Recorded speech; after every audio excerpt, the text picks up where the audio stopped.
Begin transmission.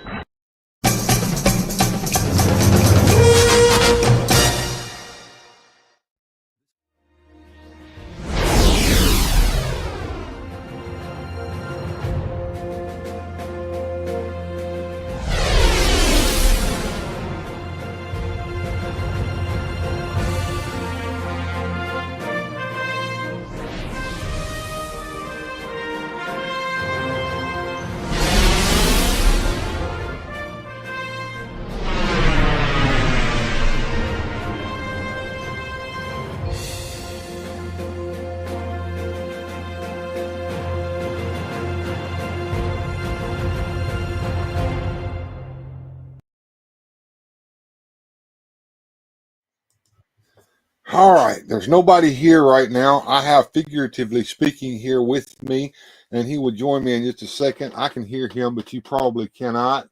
So I am going to go ahead and bring him on the scene now. Hey, what's happening, John? Hey, what's going on, Bill? Thanks for having me on.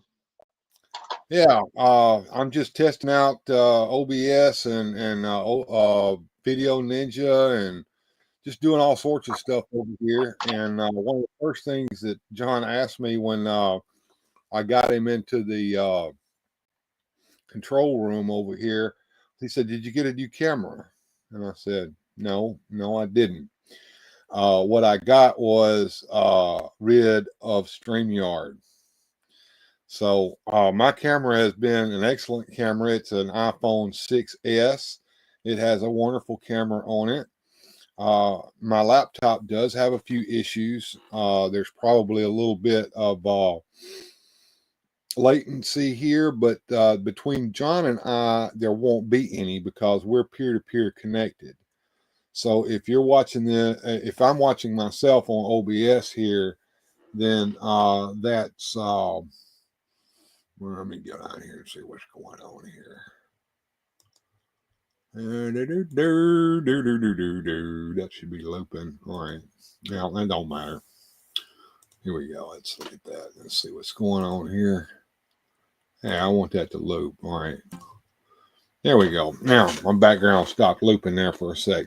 Anyway, yeah, I was just testing out stuff, seeing what I can make this thing do with my laptop. Now, all I need now is a better computer, and it will get even better than this. Now, you're looking at probably clearer than you ever have on a stream. Can you guess why? Well, one is definitely the setup I'm using from my phone, but I believe it's probably through what you're using as well through that Video Ninja.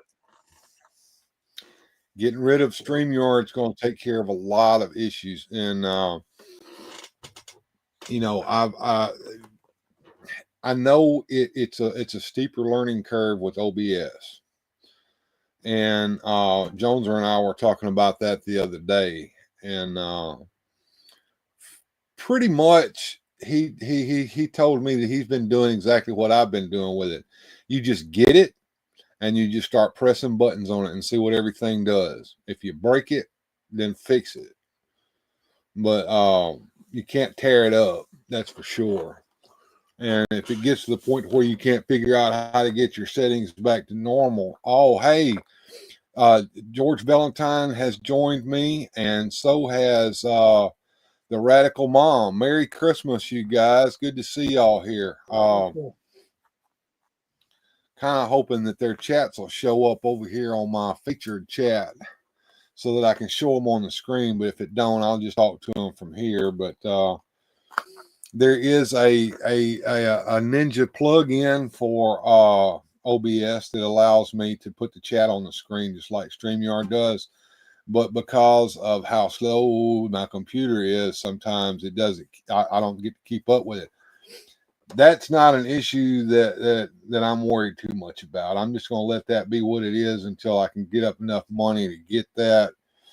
And to do that, I'm going to rely upon the generosity of my viewers and members. Absolutely.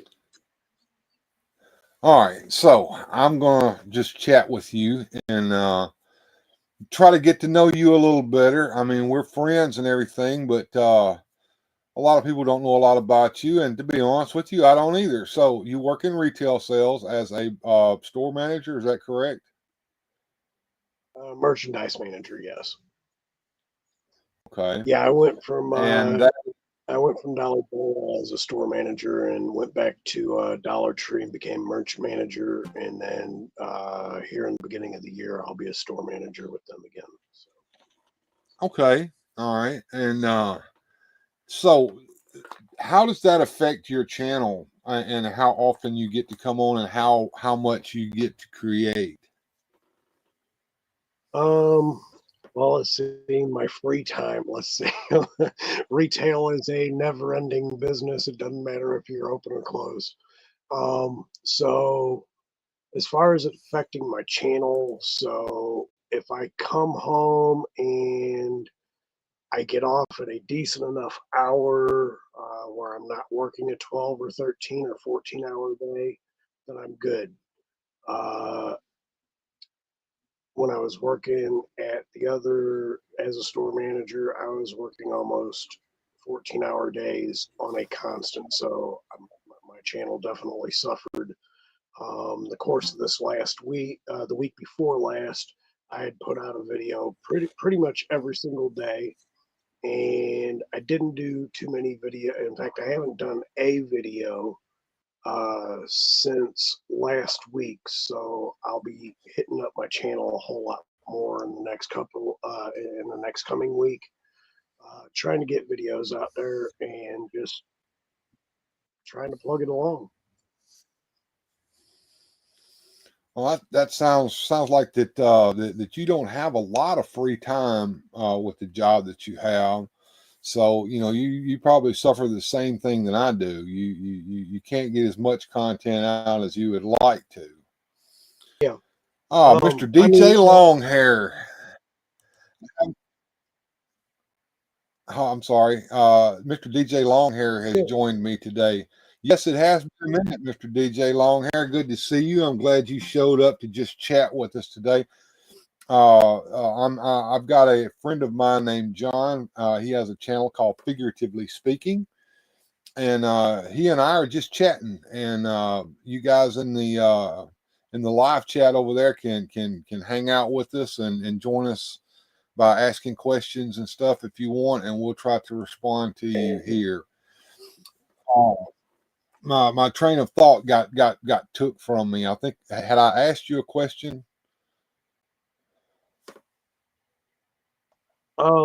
So also not to mention with that, I'm also a family man, so I've got to dedicate time to my kids and the lady of the house and other family. So with that being said, between work, between being the family oriented person that I need to be before I work on my channel, and yeah, that's it doesn't leave me a whole lot of time.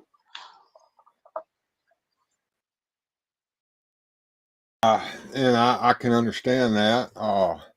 Mr. DJ Longhair says, "Happy married, brother," and he was saying hello to you. And we also have George Valentine and Radical Mom here. If they haven't moved away, said I got a track I worked on. I'm putting out at 7:20 p.m. Eastern time for a premiere. Well, if you guys want to check out Mr. DJ Longhair, go over to at Mr. DJ Longhair and check out his channel. Uh, so let me ask you a few personal questions here, and we'll start getting into things. What are your top 5 favorite movies? Top 5 favorite movies. First, I don't care what anybody says about this particular movie. It was one of my favorites as a kid, Time Bandits. It was a really strange movie, but Time Bandits was it. My second favorite, Masters of the Universe, 1987. I've been a big horror fan for since I can remember, knee high to a grasshopper. So I would have to say Jaws being my first, regardless it being not really a horror movie, but it is. And then going into sci-fi, if I was to do with that, Critters, and also one of those others, just Puppet Masters, and it's pretty much all of them.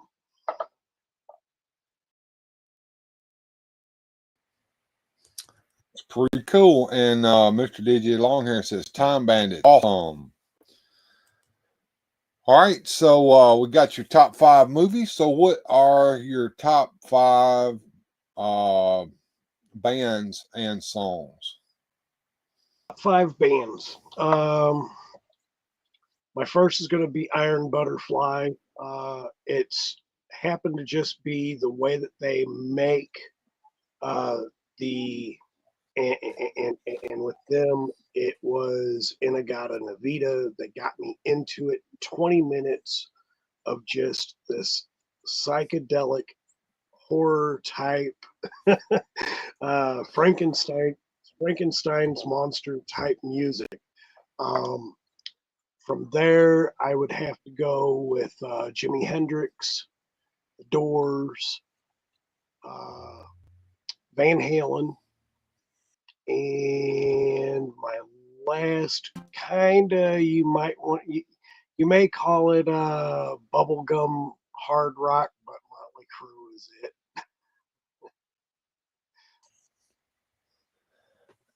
That sounds pretty cool, man.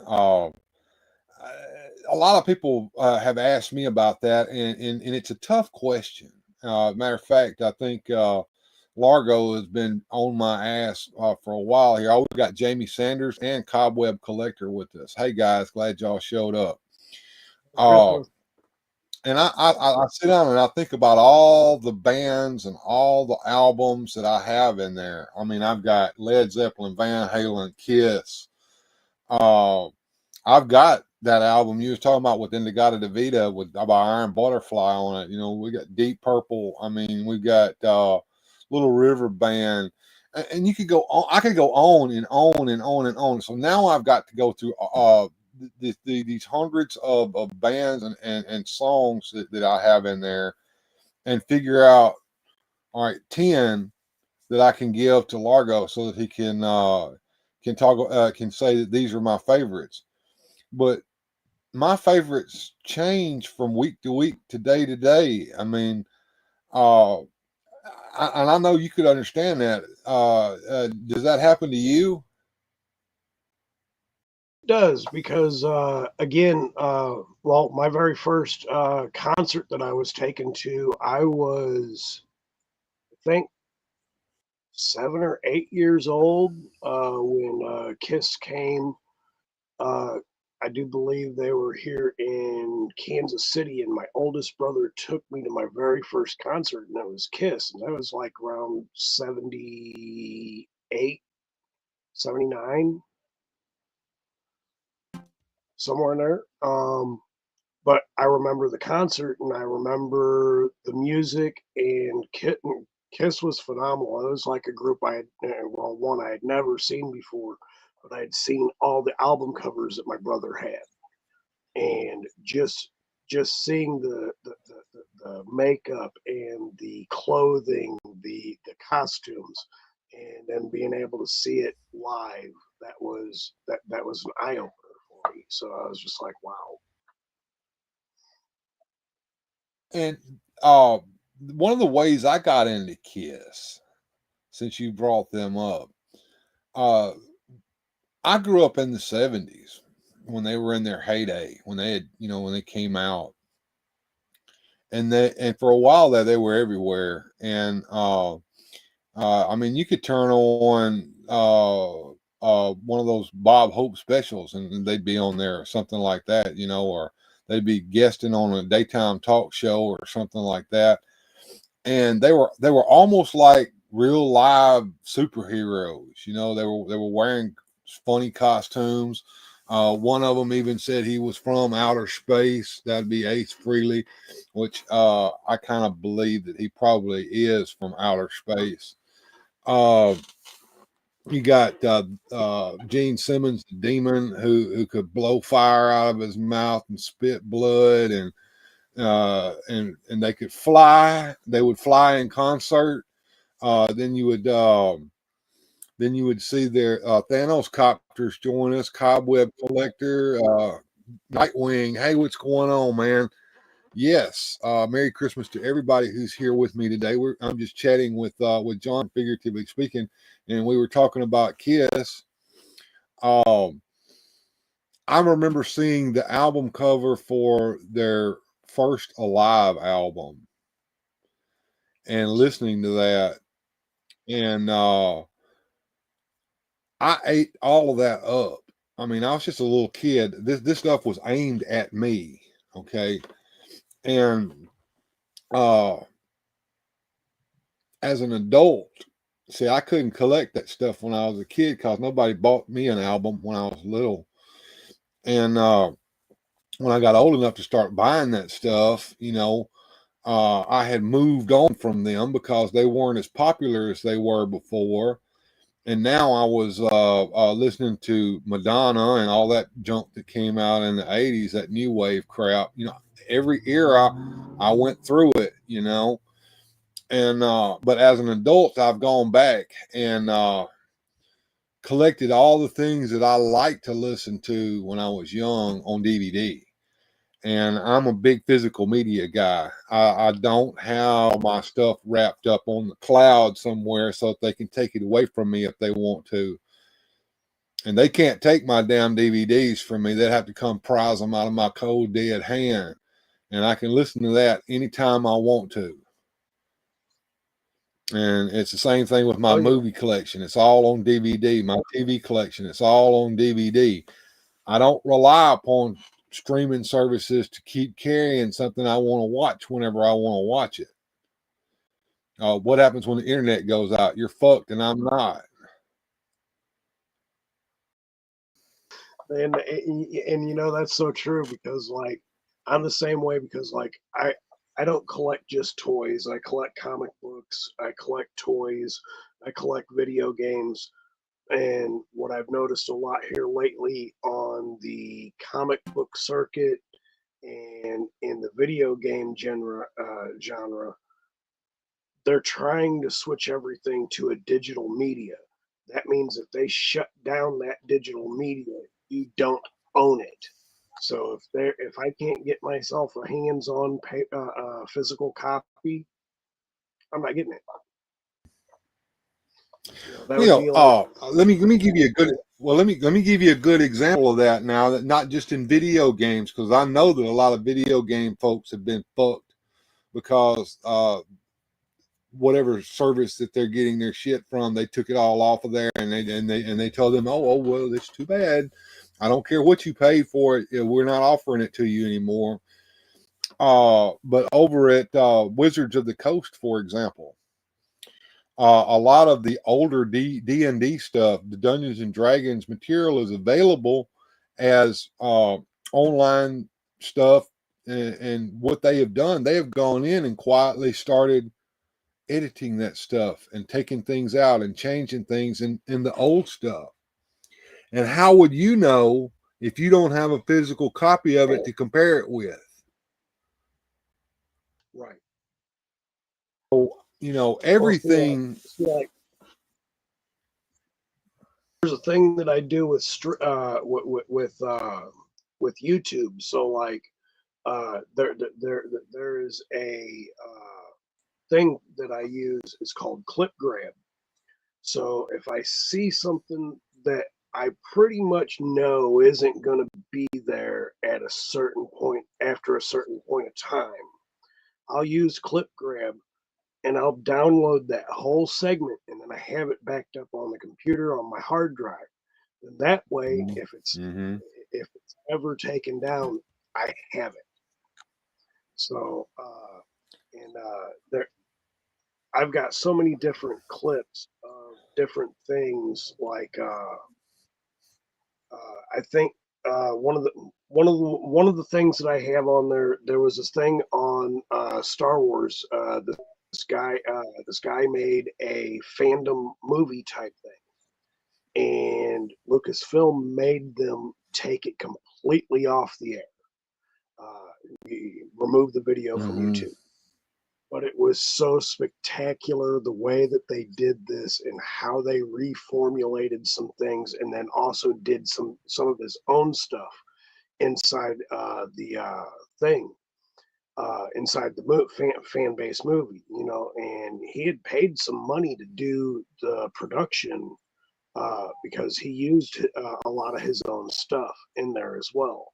So I think he paid like $1 million for a production company to help him with the visual effects, sound effects, this, that, whatnot, whatever. And it was so well put together that it was just like, and I remember what the content was. It was from something about, not something about, it was Darth Vader getting ready to turn on Palpatine. So in the midst of this and how it happened, whatnot, whatever, when Lucas Films seen it, and this was just after the Disney had taken over, Disney and Lucasfilm said, no, you got to get that off. But I have a copy of it, and I will forever have a copy of it. And that's smart. That is probably one of the smartest things that someone could ever do, is to you know, when you find something like that. Now, here's the other thing. You know, we were talking about digital copies of things versus physical copies. My son-in-law and my daughter were over at the house last night, yesterday afternoon, last night. We celebrated our Christmas yesterday because my wife had to work today, and I would allow them to celebrate Christmas in their own home with each other today as well. So I'm kind of here by myself, folks. That's kind of why I'm doing this. I don't have anything better to do so except take up John's time. But my son-in-law informed me that he was having some issues with his computer, and he has like one or two, maybe I think he's got three like multi-terabyte drives in his computer, and one of them had all of their photographs on it, and that thing crashed, and it's all gone. I said, well, you had it backed up, right? No. So all the pictures that he's been collecting from I don't know when that he had on that drive are now gone. Now,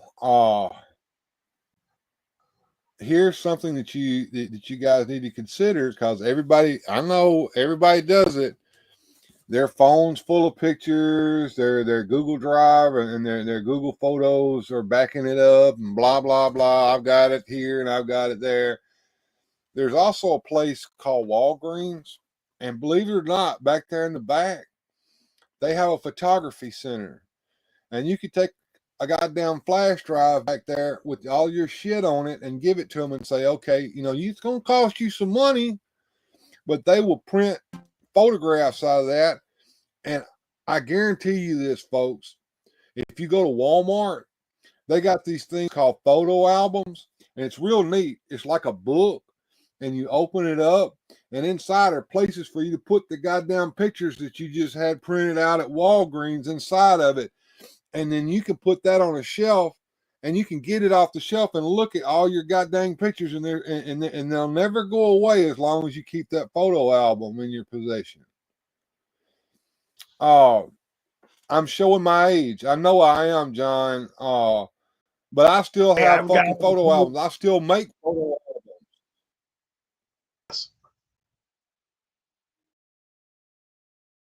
And you know, if you've got little kids and you want to remember birthdays, holidays, special occasions, and stuff like that, I would beg you to invest in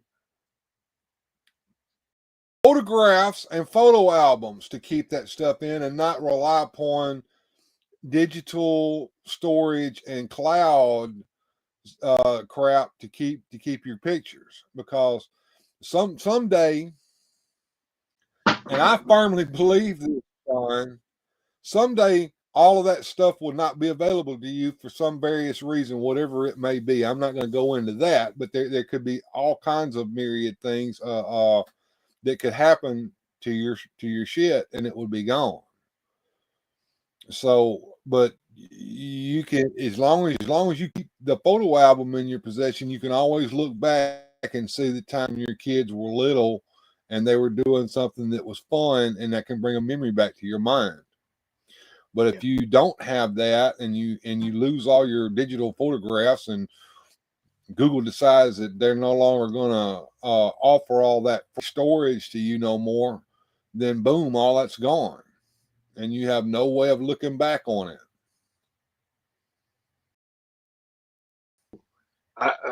I'm a firm believer of photo albums. My mom instilled that with me because I still do photo albums, scrapbooks, and I've taught my kids how to do that. So.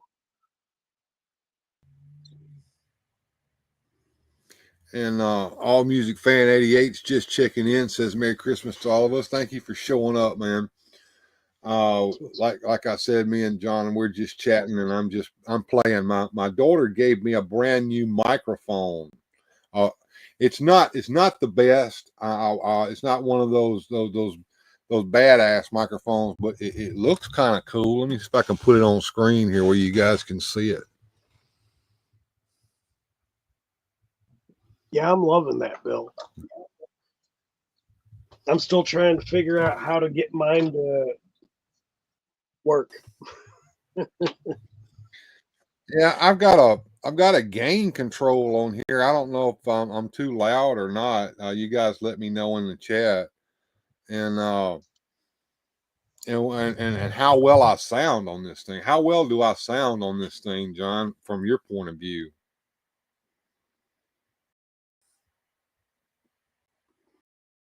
Oh, he's talking to his kitties.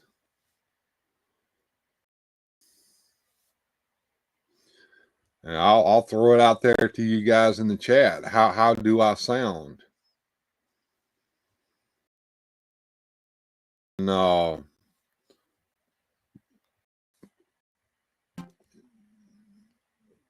Back on? I am back on. Sorry about that. I figured somebody came in there and you had to talk to them. I was talking about my mic, and I was just wondering how well I sound from your end with this new microphone. And you sound amazing. I don't know how I sound, but I know you sound amazing. I've had the mic that I've got. Oh, fine. I've had my mic for about 6 months, and I still don't even know how to freaking get this thing working because it came with a sound card and everything. Oh, really? Well, mine had a USB cable. I hook it up. Yeah, hook it up into the side of the computer here, and then boom, it worked. So it was made for people like me. Allison Troy, Merry Christmas to you. Allison, if you are done with your live stream and you would like to come on this channel with me and help me test Video Ninja with 3 people in the room, which I've only done one time, send me a message on Instagram and I will send you a link so that you can get in here, and we will see how it works with another person. And then you guys can see me try to create another. Well, I think I've got one made. Let me see if I've got it down here. Let me go down my scene list here, and I will bring it on up, and we'll put ourselves in there and wait for her to answer if she's going to. Where is it at? Guest with presentation. 3 guests. Okay. Ooh, look at that. Let me take that off of there and add a scene. And the scene I need to add is guest 2, I believe. Yes, guest 2. All right.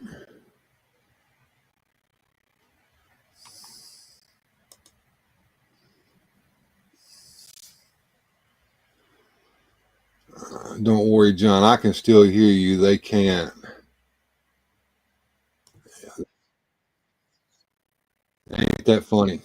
Yeah, it's guest one, I think, is what I need to add. So let me add that. Guest.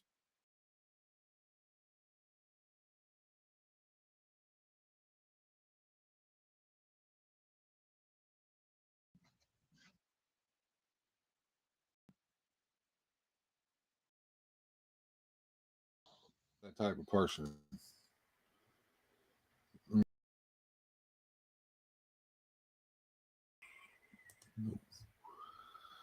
Add scene. I like Salt. Hey, good to see you, man. I'm testing out some new stuff here. My new microphone and adding in a guest and stuff like that. So I'm going to fix up a new scene so that we can get Allison in here if she wants to. Get one.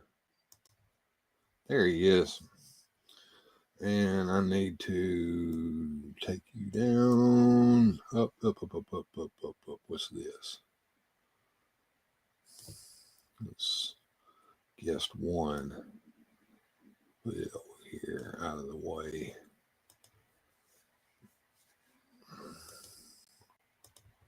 There we go. Move you around. And get you about the same size as I am. Yeah, because I'm like huge. Now I'm moving you about here. Oh, now you mean do that. Like that. And Alt.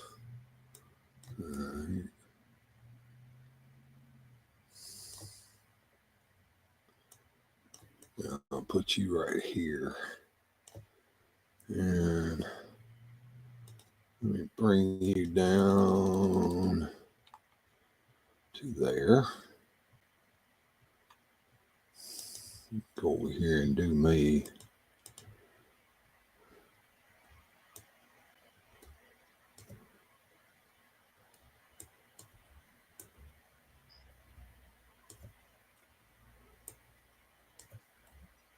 There. About the same size. Close. And then there's a place down there at the bottom.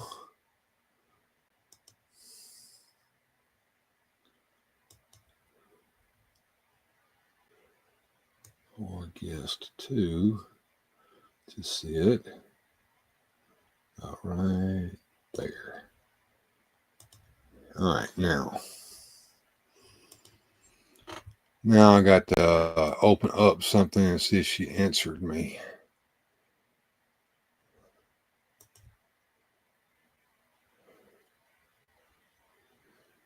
We got dead time. Whenever I'm doing dead time, that means that my guest is supposed to be entertaining my audience. Oh, I am so sorry.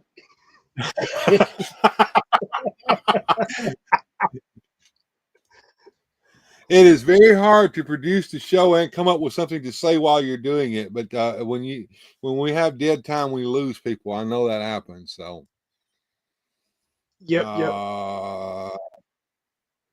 Let me bring up. I'm bringing up Instagram here so that I can see if someone answered my question here. I'm gonna send you if Allison is still in the chat. I'm gonna send you a DM and ask you if you want to be on the show. You can say yay or nay to that. And if you say nay, then I won't worry about it. But let's see, where are you at?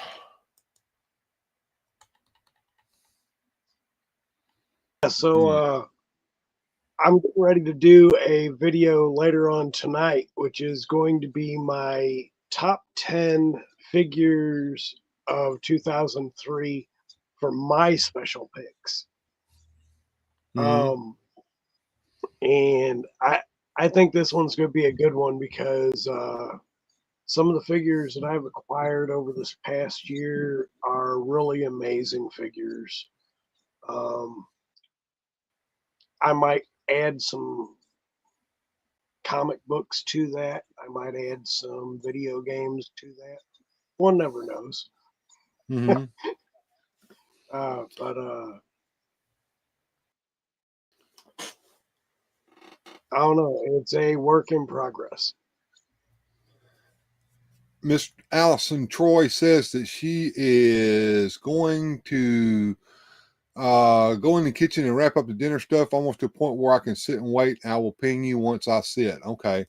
Well, right now, I had it set up where I could talk to you on Insta, but it looks like I can't right now. I don't know why. Let's see here. There you are. Allison of Troy. Chat. There we go. And I'm sending you a message here. If you want to try this out, then let me know. There we go. Let's see how that works out. And I will leave that up for right now, and we'll see how that works out. And I will look back over here. Miss Mary over there, the radical mom, says I sound good. All Music Fan 88 says I have to go all eating now. Eat them up. We ate yesterday, and the kitchen is all right. I'm a typical male human being. The kitchen is full of food, but there's nothing in there for me to eat. Does that make sense? It does. I do that all the time. So like, I'll go. Going grocery shopping is always a family affair. It's never just me. It's never just the lady of the house. Mm-hmm. It's the whole family. So we'll sit there. We'll go to the grocery shop. Go grocery shopping. Of course, we hit like 3 or 4 different grocery stores, and budgeting, doing whatever we're doing, and we'll have everything that we want and everything that we know that we could have right then. Let's go out to eat. Something wrong here. Yeah, I if the kitchen is full of it's weird. The kitchen it's full of food. There's nothing in there that I can eat right now. But if my wife were here, she could go in there and there would be like plates and plates and plates of food in about 45 minutes. And Right. I think it has to do with actually cooking something. That you actually have to take different ingredients and mix them together to produce a meal. That's what my kids used to say, and now it's my grandkid says the radical mom. Yeah, you go in there and you're like, man, there's nothing to eat in here, and your old lady goes in there and says, there's plenty of stuff to eat in here. What's wrong with you? It's funny. I don't know if you have this problem at your house, or if any of y'all have this problem at your house. The lady of the house over here and my kids, they look at leftovers and they see it as the plague. We're not eating that. I don't have that problem. If I open up the refrigerator and there's a plate in there that's got some wrap around it, and it's got like a hunk of meat in there and some taters and some beans or something. What you're meant to do with that is to take that out and stick it. There's a machine. It's a little box with a door on the front of it called a microwave. And you put that in there for about 3 minutes and you come back and that food piping hot, ready for you to eat. Eat that stuff. Don't sit there and package away all those leftovers into the refrigerator and let it go to waste. I guess here in the United States, we have first world issues that third world countries don't have, because we waste tons and tons and tons of perfectly edible food like that. You sit there and you take all those leftovers and you stick them in the fridge and you let them ruin to where you can't eat them, and then you have to throw them away. Yeah. I thought it was funny because, like, well, I didn't think it was funny at the time, but I have to come back and look at it. So my daughter, she's on this health kick, which I'm happy for. She likes making these spinach salads with vegetables and pre-cut fruits. Mm-hmm. So she sat there. She made a big old salad for Thanksgiving this way, and of course everybody ate. But she made so much that it wasn't all gone. And of course that whole thing, a leftover is the plague. And then she goes back to it, sees it about a week and a half later, and she's like, "Well, I know I wrapped it up right, but Dad, there's this white hair growing on it. Yeah, you got to throw it away. That's called mold." Yeah, yeah, that's bad. Yeah, that's real bad. You got to throw that away when it turns a funny color or it's got something that appears to be growing on it. That needs to be put in the garbage.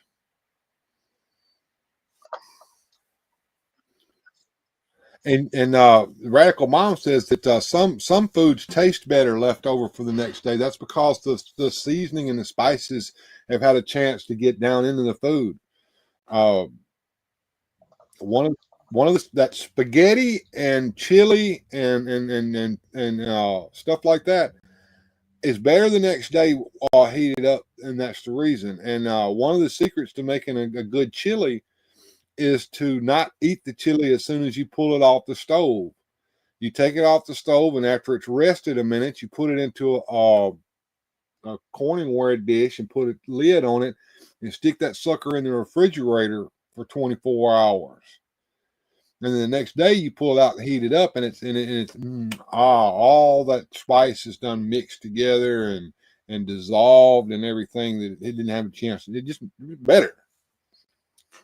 Yeah, yeah. There's a lot of things like that. Like I probably have. Well, I have a bad habit throughout the week. So if I get off work where I close my store, I'll order a pizza, whatnot, whatever, and Mm-hmm. or I'll go to Sam's or Costco's, grab a rotisserie chicken, and I won't eat it right away. I'll save it for the very next day, let it get cold, turn around, Mm-hmm. heat it up, or just eat it cold and throw it on a sandwich. Mm-hmm. There's nothing better. There's absolutely nothing better to me than that. That's great. Uh, uh, my wife, she likes cold pizza and she likes cold fried chicken. I know a lot of people that do. You either fry the chicken at home or you go pick it up from Popeyes or KFC or wherever, or Churches, wherever you buy your fried chicken from, and you've always got about 2 or 3 pieces left in the box or the bucket or whatever, and that goes in the refrigerator. And we're bad about that. We'll get that out and we'll just eat it right out of the refrigerator cold like that. I have no problem with that.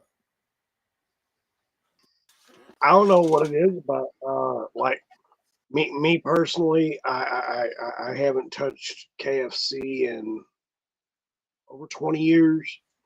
Bad experience with Mm. KFC, but uh, Popeyes, Lee's famous chicken, and Churches, I'll have at it all day long. I like Popeyes, and I like the spicy chicken from Popeyes, the New Orleans style, and I like the crispiness of their chicken. Their breading is got that is crispy. My wife doesn't like it because she says it's too crispy for her, and she doesn't like the spices, so she get the mild, and she still don't like it. Uh the problem I have with KFC is that it is not what it used to be, and depending upon what KFC you go in, it can be either a pleasant experience or it can be probably one of the most awful experiences you've ever had in your life, depending upon who's running the joint and who's working in there.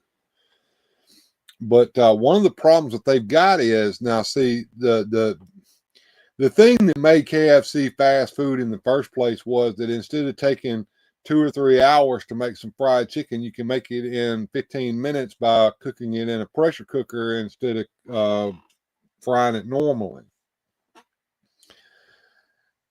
That takes a little bit of finesse, and if you don't give a shit, you can make some of the nastiest fried chicken in the world doing that. With the chicken ain't cooked right, the breading isn't completely, it's all soggy and falling off the chicken, and no crispiness whatsoever to it. So that's the problem with KFC. And sometimes I don't like rolling the dice, because that's what you do when you go into a Kentucky Fried Chicken nowadays.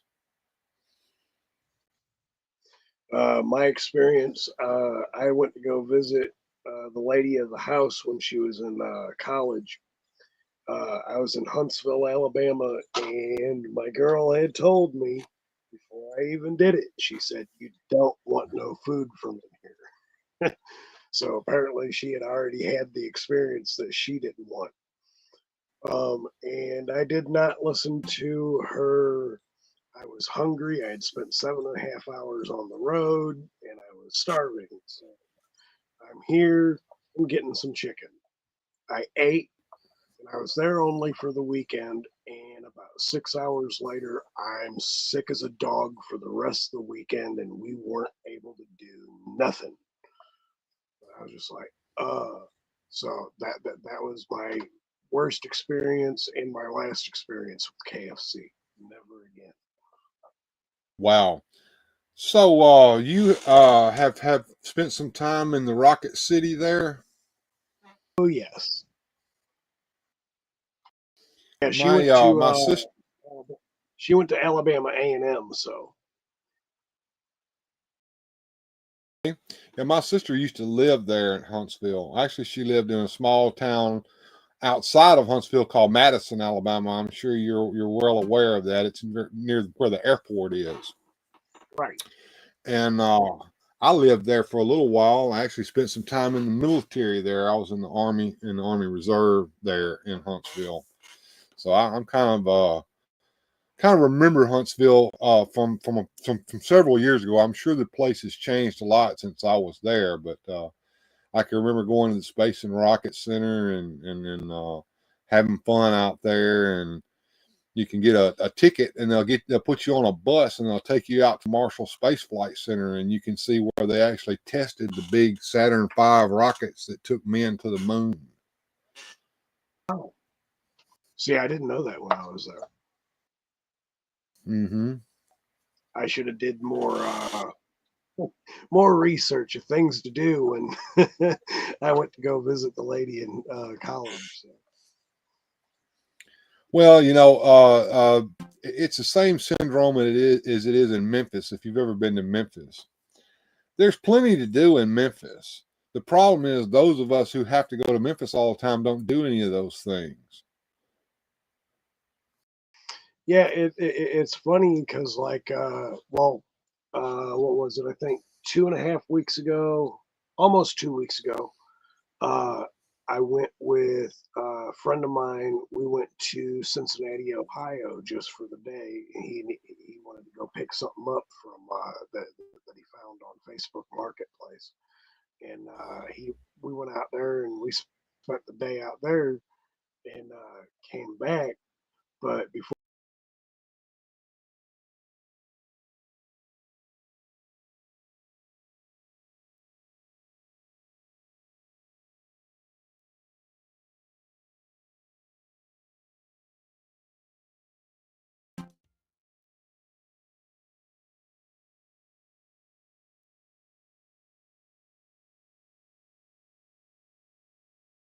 and oh my God, did it bring back memories? And the food was absolutely fabulous. All of the Shoney's that were here in Mississippi that I'm aware of have closed down. They're gone. And I haven't set foot in a Shoney's in probably over 15 years. But there used to be one in Clarksdale, and I used to love to go there. And they have excellent food. But I have, like I said, I haven't set foot in the Shoney's in a long, long time. I was looking at the chat here. You might have saw me giggle just a minute ago, and I'm sorry to laugh at this because it's really not funny. But you were talking about getting food poisoning at KFC. Radical Mom said that she got food poisoning that landed her in the hospital. And guess where it came from? KFC.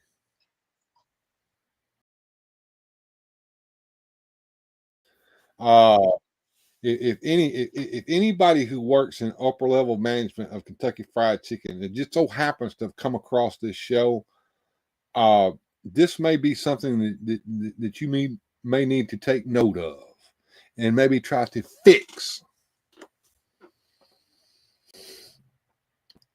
Yep. And I know that that the Colonel is probably in his grave. Oh yeah, because you know KFC when I was growing up, when I was a kid, it was the bomb. But as I got older, young adult, not even after my teenage years, KFC just went downhill. And it did. It's no different than McDonald's if you really think about it. McDonald's is, McDonald's started out as a 15-cent burger place in California, and it was one restaurant. And then, they tried to partner out. They franchised with one guy, and a little bit later on, as he started opening up stores, the McDonald brothers got screwed out of their whole that deal. would be Ray Kroc. Yes, and at the end of that, McDonald's being what it is today, it to me, the way I look at it, McDonald's when I was a kid with McDonald Land and the class of characters that they had, Ronald McDonald, Grimace, Hamburglar, Mayor McCheeseburger, whatnot, whatever, the Fry Guys, it was a kid's wonderland. As far as a small burger place to go to. Okay, wonderful. It went from a kid's place to a middle-aged, depressed person to almost like a prison sentence is what they look like today. Yeah. Welcome to McDonald's. It's your first day of prison. Would I want to work there at a McDonald's again? Hell no. Been there, done that. I spent 13 years at McDonald's, and I'm good. I hear you. Honor You 83 says he's stopping in to say hi and Merry Christmas. Merry Christmas to you, Honor You 83. Glad you could stop by. McDonald's has got an identity issue, I think. It's a major issue. Even to the point where back in the day they used to in fact, Wendy's was a big thing of this. It wasn't just about where's the beef. It was it's a worker run. So you go in there and now you have a kiosk and you order your food on the kiosk and you pay at the kiosk and then you grab your food, go to the table. Whereas back in the day, McDonald's wasn't even like that. McDonald's was they would bring you your food and they would wait on you at the register and hello, thanks for coming to McDonald's, whatnot, whatever. And they don't do that no more. And it's no, and I found, and I don't know if it's this way at all restaurants, but McDonald's here is especially bad about it. and I think that this is a nationwide trend. They don't really want you to walk in the restaurant anymore at all. What they want you to do is they want you to get your phone and order your food through that app. And here's the deal, folks. If you think McDonald's food is more expensive now than it ever has been, that's because it's cheaper to buy it on the app and use the deals that they give you on that than it is to order it inside the restaurant. They don't want you in the restaurant. They don't even want you to get out of your car. They want you to order it, drive up, park, and then they'll walk it out there and give it to you and you drive away. When I was a kid, I remember very distinctly that the kitchens were open in McDonald's and you could stand out there and watch them make your food and see how clean it was in there because one of the you've worked at McDonald's. What is that little saying that they teach you from day one? If you got time to what, you got time to what? You've got time. Oh, what was that? Oh my God! Now you're bringing back memories, nightmares. If you got clean, if you got time to stand around, you've got time to clean. You know, you got time to lean. You got time to clean. And they were meticulously clean back there. And as a matter of fact, they wanted you to look in there and see how clean it was. And they made their employees constantly clean because they knew they were being scrutinized by the public. Now you can't see in there. You don't know what they're doing to your food back there. The guy flipping burgers may flip it in the floor and pick it back up and stick it back on the grill for all you know. And you know that my friend Eternian Lips is here with us. What's going on, Sir Clifton? McDonald's changed its identity by changing from McDonald's to Yuckdonald's. Yeah, their food is a bit nastier than it ever used to be. I can remember McDonald's hamburgers were actually some of the best hamburgers that you ever ate. The beef was real beef; it was fresh. Now, ever since they become this entity that they are, their beef looks like little hockey pucks, and it's froze. It comes frozen, and it clatters when you put it on the grill to cook it. little hockey puck.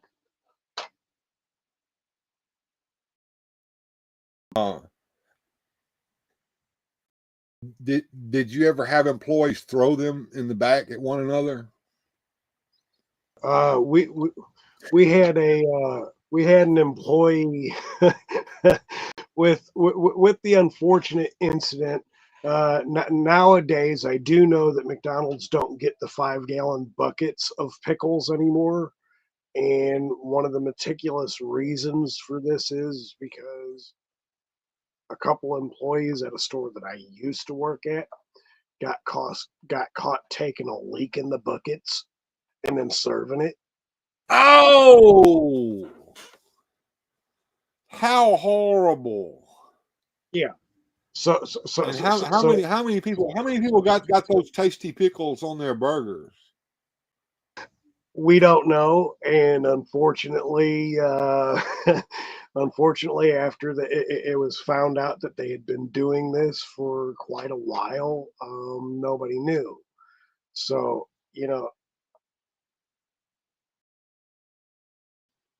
there's a lot of weird shit that happens in fast food, unfortunately. And then when you think about how they have now made it from being open area for everybody to see to being a closed area where you're basically in a normal restaurant where you can't see what's going on behind the curtain.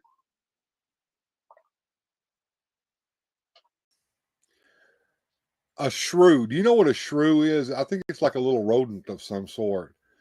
Radical Mom says her mother-in-law found a shrew in her burger and it came from a machine. I guess the machine that makes the mess. Oh, that's horrible. Hold the pickle says I like salt. Absolutely. As a matter of fact, I order my hamburger anywhere I order it like a little child, plain.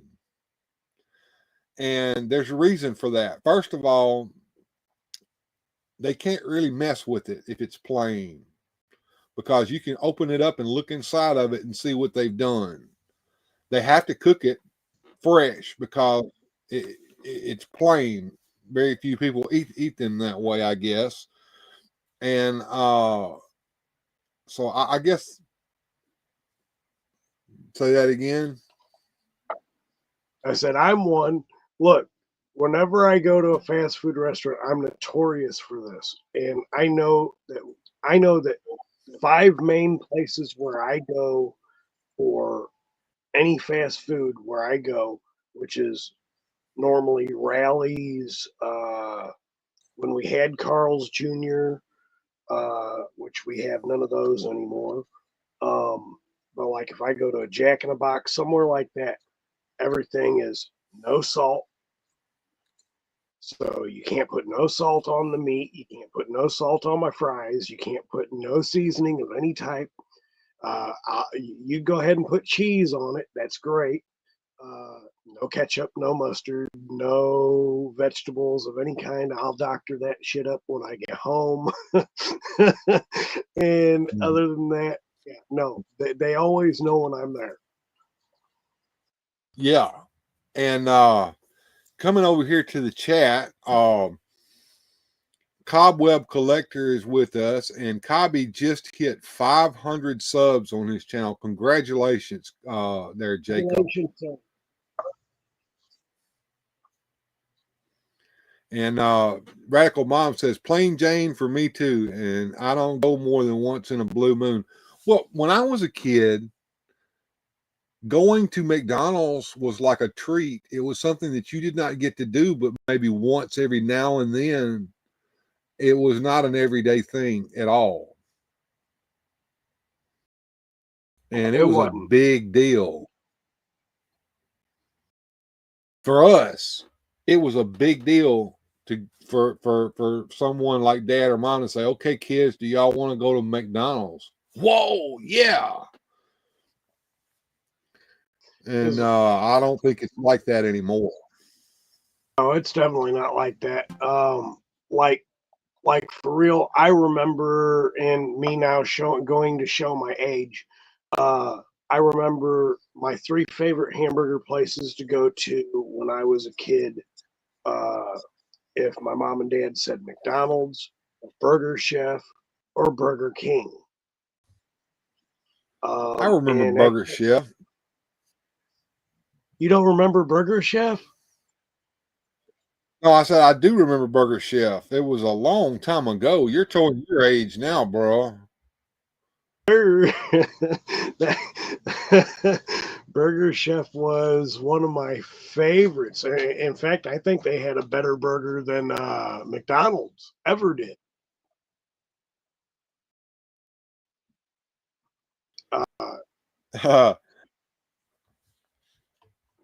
I was looking at another chat room that I'm in over on the Facebook where my friend Black Phoenix hangs out, and Stinky Toe in Alex's mouth. Who is that? I think I know who that is. It says, damn, I would have, but I didn't have anything going on right now and got invited to a family member's house. I've been trying to get people to come on here with me so we can test out the limits of this thing. And Black Phoenix says, just don't go, ha ha.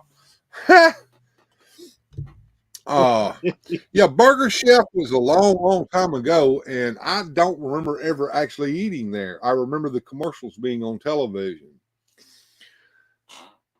Back over here, Burger Chef had great Star Wars items back in the late 70s. Do you remember them doing Star Wars stuff at Burger Chef? Absolutely. Yeah. It was almost like Jacob said, "Don't." He saw you clapping for him with that messed up hand. Jacob saw you clapping for him with that messed up hand, and he says, "Don't try to clap for me." No. It's all good, brother. Yeah. I thought Go, it was. go I ahead. thought it was interesting. I always thought it was interesting. Like back in the day, the toys from like Burger Chef, they were almost like they were made by Kenner. Um, but the toys that we had in the Happy Meals, the toys we had in the kids' meals from Burger Chef, places like that, they were actual toys. This crap they got today, I don't know what half this crap is, but it's cheap. You could tell it's made for it's worse than a dollar store toy as far as I'm concerned. Um, they haven't come out with anything substantial as a toy collector type item to me, as far as like through the Happy Meals or anything like that. But the toys back in the day, in the 70s, the 80s, those were nice and they were very well produced.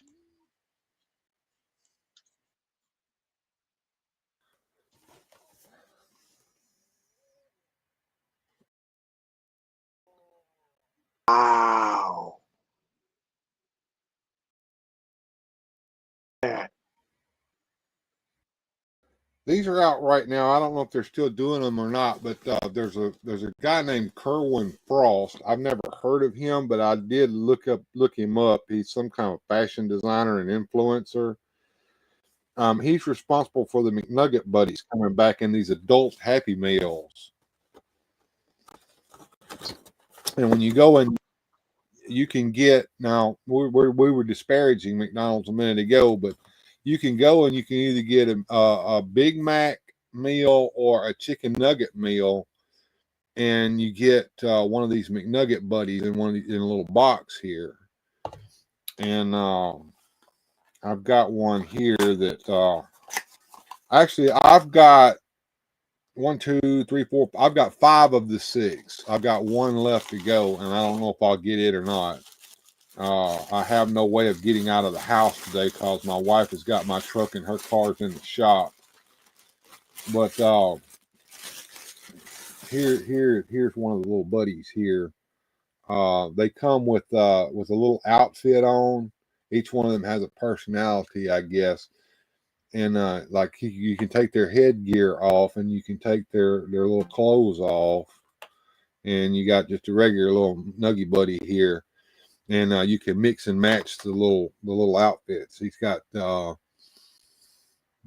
some shoes on here that look like polar bears. This guy's got the ice theme to him. His name is Brick, and these are what they're coming out with.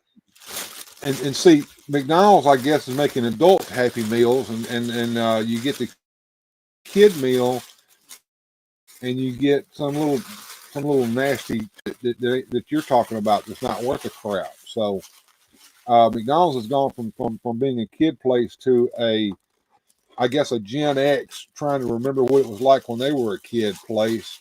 And but the other thing that I was going to say about McDonald's is that they want to be some sort of second-rate coffee shop now for some reason too. I don't understand that. I have no words for that. Particularly, I don't really like their brand of coffee. I'm not too thrilled with their coffee either. It has a bitter flavor to it that coffee's bitter anyway, and I drink it black, but it has this bitter aftertaste to it that I do not like. And I don't know what I don't know what they're trying to be, but they're not going to compete with Starbucks. They are a burger joint. Be a freaking burger joint. Embrace it. Well, if you even think about it, Starbucks really isn't even a coffee place. I'm sorry. There is not a single cup of coffee unless you're getting it black that Starbucks serves because everything is either too much hand sweetener or there's fruit to it or fructose corn syrup to it or something and it just don't become coffee because even my version of coffee isn't coffee after I'm done. I'll get a 16 to 18 ounce cup. I will put about an ounce and a half of sugar in it, fill it up with from there I'll fill it up with coffee, but then I'll hit it with whipped cream, chocolate syrup, caramel syrup at the top, and whipped cream again at the top. And again, it's not coffee after I'm done with it. It has the same effect, but it also has that sugary whatever to it. And so when I crash, I crash. Yeah, you remind me of a good friend of mine. He does the same thing. He ruins a good, decent cup of coffee. I drink my coffee the way my old man did, black, straight out of the pot. Uh, OBS, hey, what's going on, girl? Glad to see you. Glad you showed up to hang out with us. We're just chatting and talking. There's nothing special going on here, but we enjoy having each and every one of you guys be here with us. We're talking about fast food and fast food toys, and right now we're fixing to start ranting about coffee. You're talking about Starbucks, and I think I mentioned it first. You know, McDonald's trying to compete with Starbucks and beat them. They're not going to compete with Starbucks. No. But I cannot understand the idea of going in and spending between $8 to $10 for a freaking cup of coffee. That's too much, and that's crazy. That's completely mind-boggling to me. Like, and not to go off into a whole other area before we finish talking about this, but like that would be I make a $10 sandwich at Subway. Okay, so like you can get your normal foot long or 6-inch whatever, but my 6-inch sandwich at Subway is going to cost me anywhere between $10 and $15 just because of what I put on it and how I want it made. So if I'm going to, you sound like you do like me and go in there and say double meat, double cheese, please. This is my normal sandwich at Subway. I've got to have the Italian herb and cheese bread. That's first and foremost. You are going to toast it before you put anything on it. Mm. And when I get everything that's put on it, because I'm going to have the chicken breast put across it, I'm going to have double bacon. I'm going to have double cheese. I'm going to have spinach leaves thrown over it, black olives, and then you're going to throw that sucker back into the toaster. And then when you're done doing that, then you're going to add the rest of whatever I want on it as far as the vegetables, whatever. And by the time I'm done with it, you have already added, you have added, because like I have two separate sandwiches that I get. One would be a meatball, but you have to have the hard salami and the pepperoni mixed in with it. That's going to be triple cheese. And from there, then I got my what should have been a chicken bacon wrap, whatever. And that's going to have like four fucking pardon my mouth, four chicken patties sitting on it, and double bacon, triple cheese, vegetables. God gave me teeth to be a carnivore. I'm not a vegetarian. I'm sorry if I offend anybody.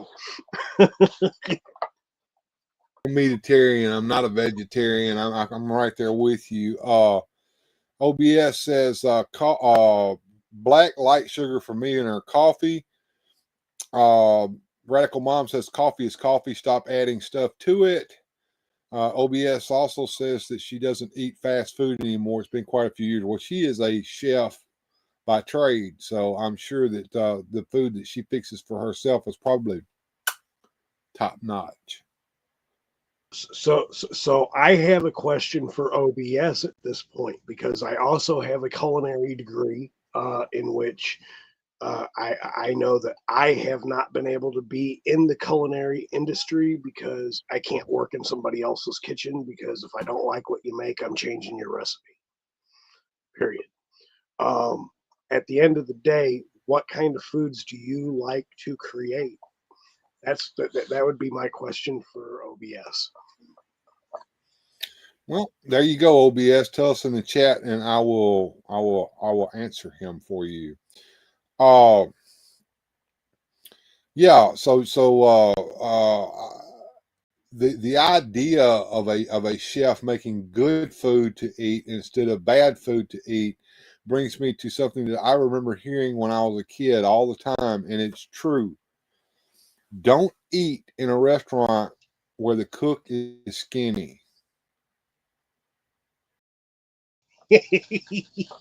You know it. He ain't eating his own food. I'm not eating it either. Yeah, that's when I was going through culinary college. Now, mind you, my grandmother and my mom had me in their kitchen at home since I was 7.5 years old. And Mm. again, my dad didn't like the idea. Guys aren't supposed to be in the kitchen, whatever, whatnot, whatever. That was just my dad's thing. We're we're not supposed to be in the kitchen, but I enjoyed being in the kitchen. So with that being in mind, my grandmother and my mom both brought me into the kitchen, started showing me how to make things, how to make. My grandmother being very, very German, so she'd bring me into the kitchen and show me how to make certain German cuisines. And of course, I've got all her old recipe books that she either did herself or she had uh, added to make the recipe to her taste the way that she thought it would be more authentic. And I loved that. My mom did the same thing, so I've got all my mom's old recipes. So it's something also that I'm passing down to my kids because my 15-year-old, she loves being in the kitchen and cooking and creating. And what I loved about my culinary college teacher, his very first words to the entire class was, "If you don't love what you do, get out of the kitchen." That's the truth. That is the absolute truth. And that's true for any job, if I'm not mistaken, there, John. If you do not like what you're doing, if you do not find any enjoyment at all in what you're doing, please go find something else to do. I mean, I went through that for a period of time when I was out of work about 4 or 5 years ago, where I tried 2 or 3 different jobs before I settled on the job I'm in right now. And one of them, and you can understand this because you're in retail sales. I was in retail sales for a little while. I would never be in retail sales ever again. I know a lot of people who thrive in that, and I'm not one of them. Well, the position pending on what you are in retail sales. The position, if you're normal, say just a stalker, if you're just somebody who is helping out, that's pretty much somewhat easy. That's the less accommodating part of the job because all you're doing is making sure you're pulling stuff and making sure it hits the shelves. However, in my position being a merchandise manager, I know every item in the store. I account for every item in the store. I account for every item that leaves the store, either by bought or 5-finger discount. And the 5-finger discount stuff, that is the stuff that's the hardest to track. um, and it's not necessarily just because it's 90% of the time you're going to find the package hidden somewhere back in the shelves when you're doing your inventory. But come inventory week, because they do, particularly my stores, where my store where I'm at, we have 1 week that we do inventory. So 90% of all the inventory is done through that week. But but we go through and we do a weekly count because we get a truck every week. So therefore, we know what we have sold, what's gone across the registers, what's not gone across the registers, and then we have to account for what's there. We know the statistics of what we're expecting and planning on losing to what we're not planning on losing. So then we have to configure both of those. And if either one varies, and unfortunately it does, today's economy has driven the art of thievery tenfold. Everybody's getting hit with it, especially if you're a retailer. You're definitely getting hit with it. They're either running carts out the door, or they're running baskets out the door, or they're bringing in trash bags and leaving out with everything in the trash bag. And you're going to catch some, and you're not going to catch some. So unfortunately, that it's a numbers game, but it's keeping track of your product, and whatever your product is, you have to figure out where your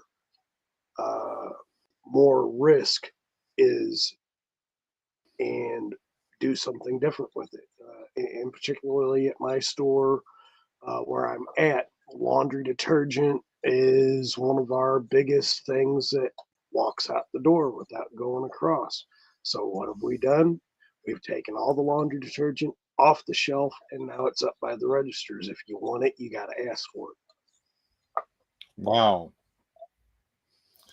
Uh, I've seen the horror stories about what it's like to work in a store like that.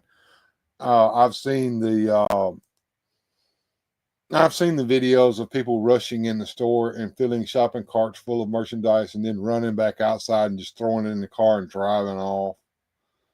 I can't imagine what it would be like to be in that environment. However, when I was talking about retail sales, I was thinking of the horror story of my brush with it. I was what was known as a customer account associate or some crap. I can't remember what they call us.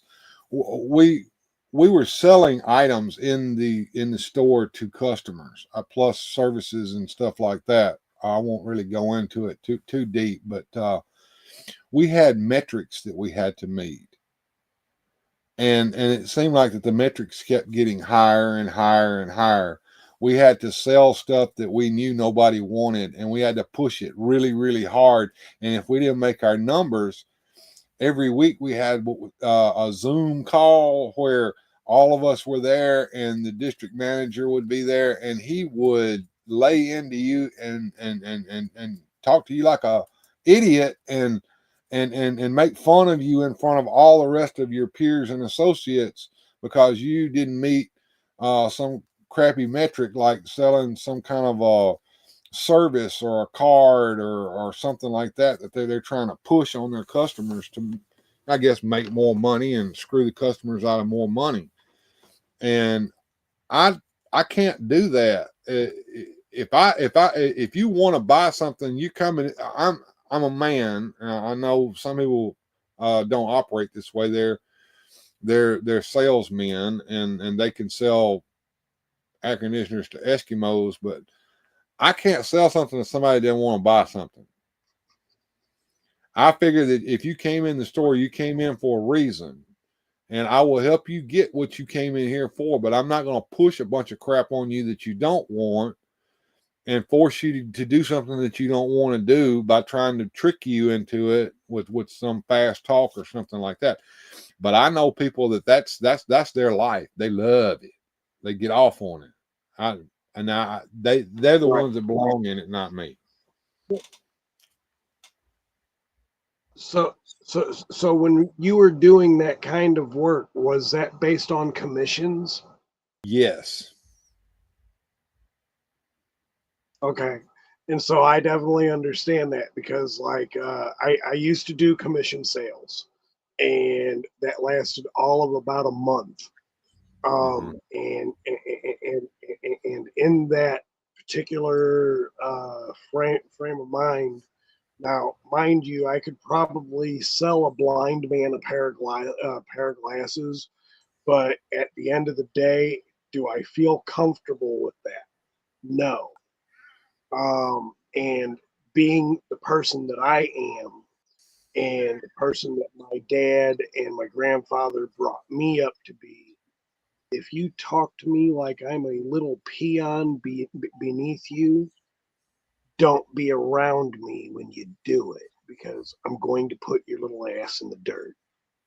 Yeah, I'm about the same way. I can't deal with that. You know, now as far as like where I work at now, it's all based upon what you can produce. You and you have the ability to do whatever you want to do, given the tools that you're given to do it. As long as you've got those tools and you've got the time given to you to get it, you can make what you want. But when you're dealing with an unknown, like a customer walking in the store, and now I have to load them up with all these metrics that I have to meet every time every time somebody walks through that door, I'm supposed to sell this, this, this, and this every single time they come in there. And then you get to the point where you know the people that are coming in there and you know what they want, and you know they don't want that shit. And so, like, for instance, let's say you come in the store. I know you don't need an extra phone line for your phone because you've got a line for each one of your kids, and you got a line for yourself, and you got a line for your wife. I'm supposed to make you walk out of that store with another phone in your hand and a new phone line to go with it. And I've had a manager standing over here stop me from what I'm doing with you and go, you're not offering him another phone line. Let me show you how it's done. And then he'll sit there and blah, blah, blah, blah, blah, blah, blah, blah, blah. And you look at me and shrug your shoulders and turn around and walk out and don't buy a goddamn thing.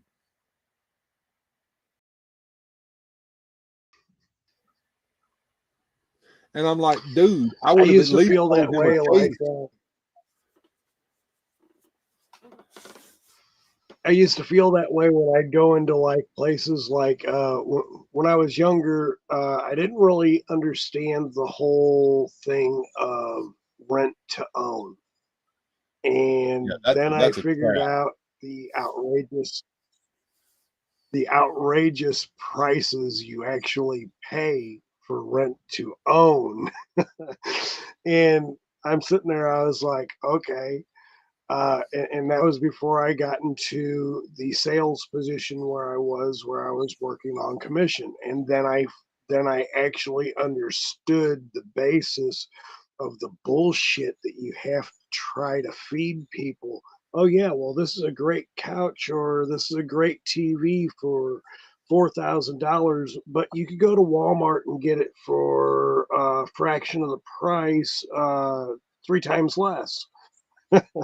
You know, and it's just like, but we're not trying to talk about that. I'm trying to get you to buy this from me so I can make my stupid little commission.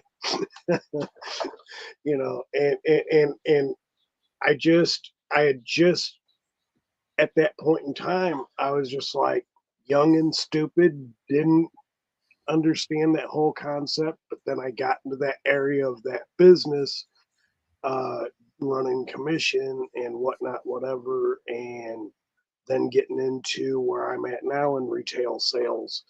Like I'm Mhm. definitely more comfortable with this because I'm not walking up to every customer. Oh, hey, you know what? You need this toilet brush. It's only going to cost you $10. I ain't got to do that. If you want it, it's right there on the shelf. And Cobweb Collector's going to head out. Got more family stuff headed his way. So you take care, Jacob. Glad you showed up and hung out with us for a little while. And yeah, one of the things that places like GameStop have their employees doing, I think, is deplorable, and that is selling their memberships. The membership has no value. It Yes. doesn't offer you anything. It's just a way of them making some free money off of somebody.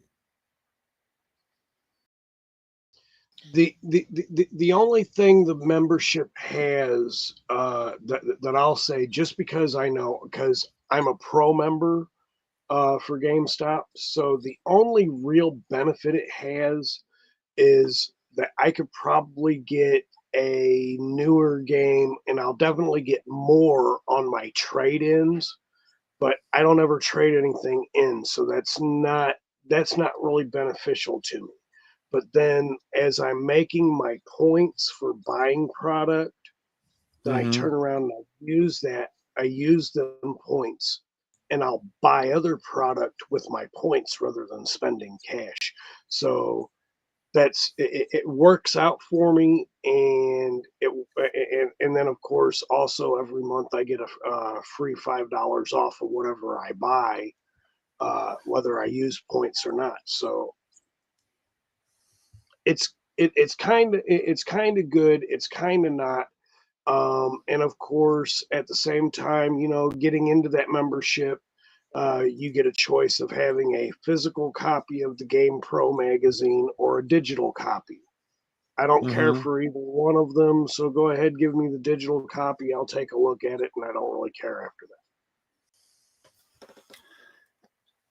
Well, let's go back to rent to own. A lot of people don't understand what's going on there. Not only is the product that you're buying, let's say it's a stereo system, it's probably what they mark those things up, probably what 200-300%. I may be going too high on that, but it seems that way. Oh, And it then is. on top of that, you're not really renting anything to own it. What you're doing is you're paying monthly payments on it like you would as if you were buying it on time, but they're adding all these extra fees and everything to it to make it even more expensive than what it should be. So that by Right, the time they get because through, when you think when you, go ahead. sorry. So when you think about the whole rent to own thing, first of all, 90% of these rent to own companies, they do not own the building where they're at. They are pricing you for the lease of the building. They're pricing you for the commission. They're pricing you for the product. They're also pricing you for what they will consider a rollover profit. So it 300% is not off base. It's actually a little bit more than that. And in kind of a sense, it's kind of like going to do a title loan for like maybe your car. If any of y'all have ever done that, it is a predatory loan in a sense, with the exception that now you're renting to own, but you're paying their rent, you're paying their commission, you're paying their whatever bills they may have, a portion of it, and then you're paying their profit. Okay, radical mom says I don't understand rent to own. Let me try to explain it, and you can interrupt me and tell me if I'm wrong on this. Basically, what the idea is that you're going to rent this for X amount of money a month, but if you rent it long enough, it becomes yours. You get to own it. So what you have is you have a clientele who comes in who does not care how much it costs. The only thing they care about is how much do I have to pay a month. Oh, $5 a month. I can afford $5 a month. I'll take it. How many months are you actually going to have to keep it before it becomes yours? Well, it could be 7 years. So 7 years at $5 a month is a lot of money, or $25 a month, or $100 a month. Usually it's around between $100 to $200 a month, depending upon what you're getting. Usually it's electronic products, computers, or a stereo or something like that. So by the time you've got done paying to rent to own that, you could have owned 4 of whatever it was that you just bought.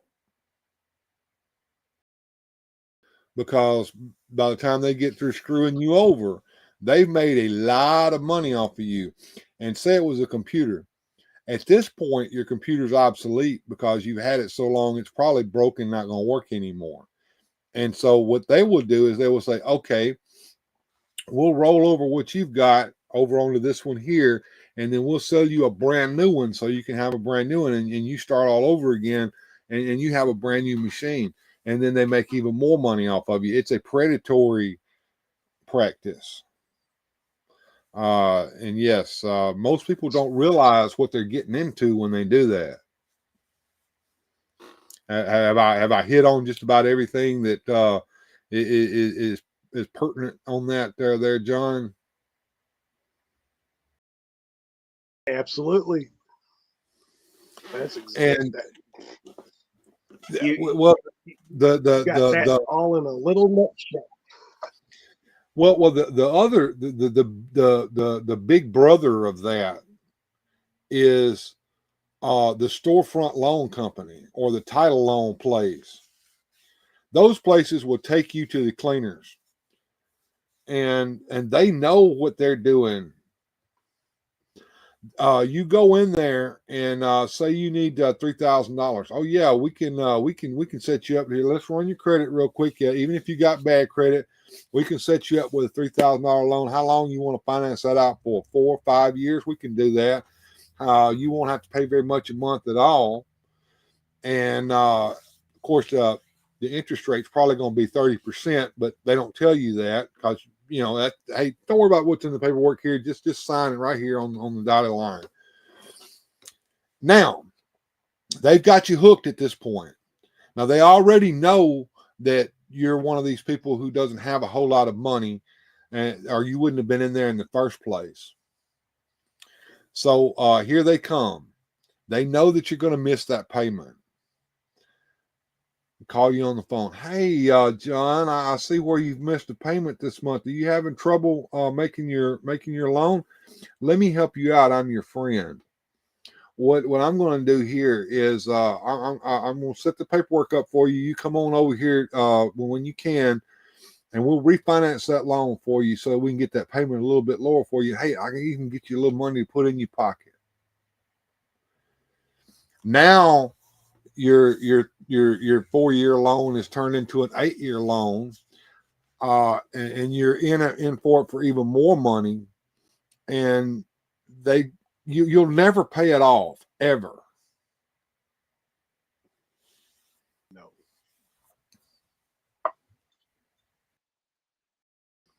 I like Saul says his 15-year-old desktop is still doing a top-notch job. I'm experimenting here with the new chat overlay. I'm trying to see if I can find a good place to put it. And let's see here. I want to make it big enough to be read. And right now, I can't find a decent place to put it.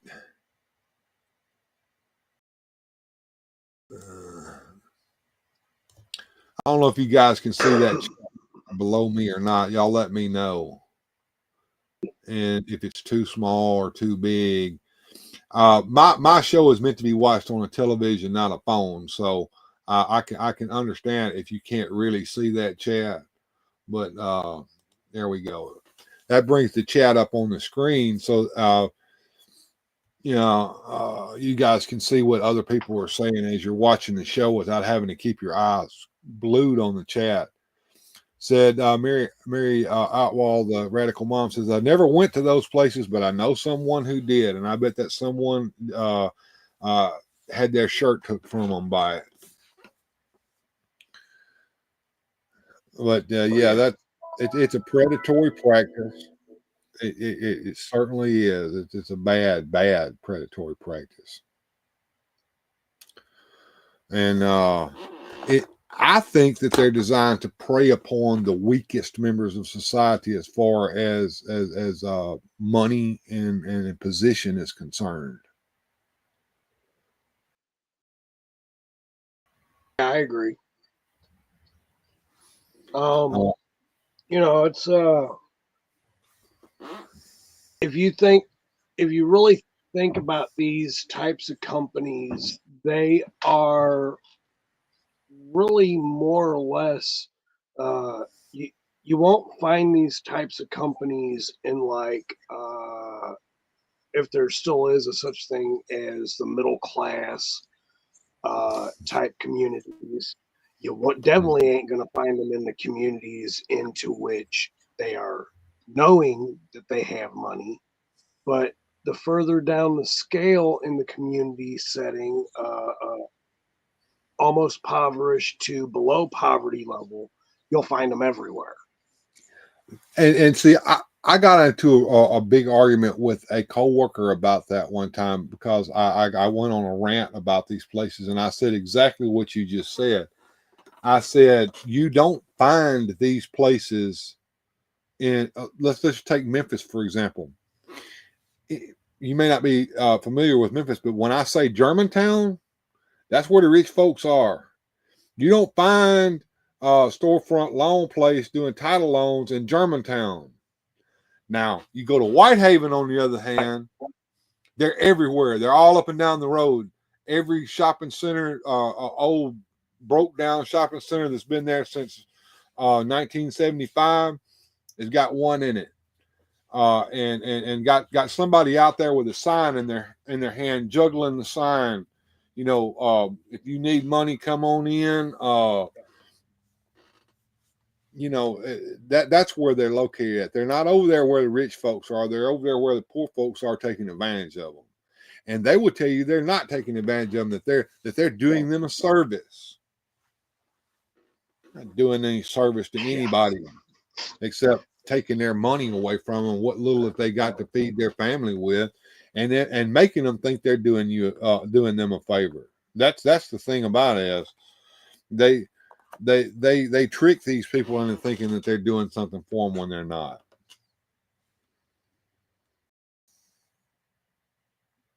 Yeah,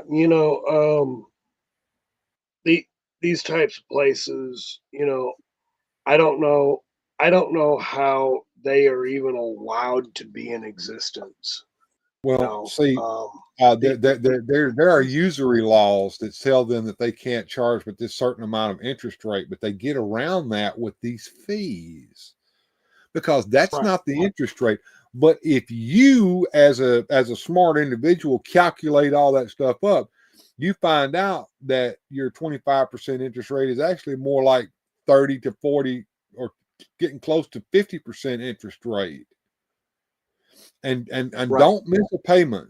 Don't miss a payment, because when you miss a payment, that opens up a whole new can of worms for you, and they love it when you miss a payment because they get to charge you that much more to go.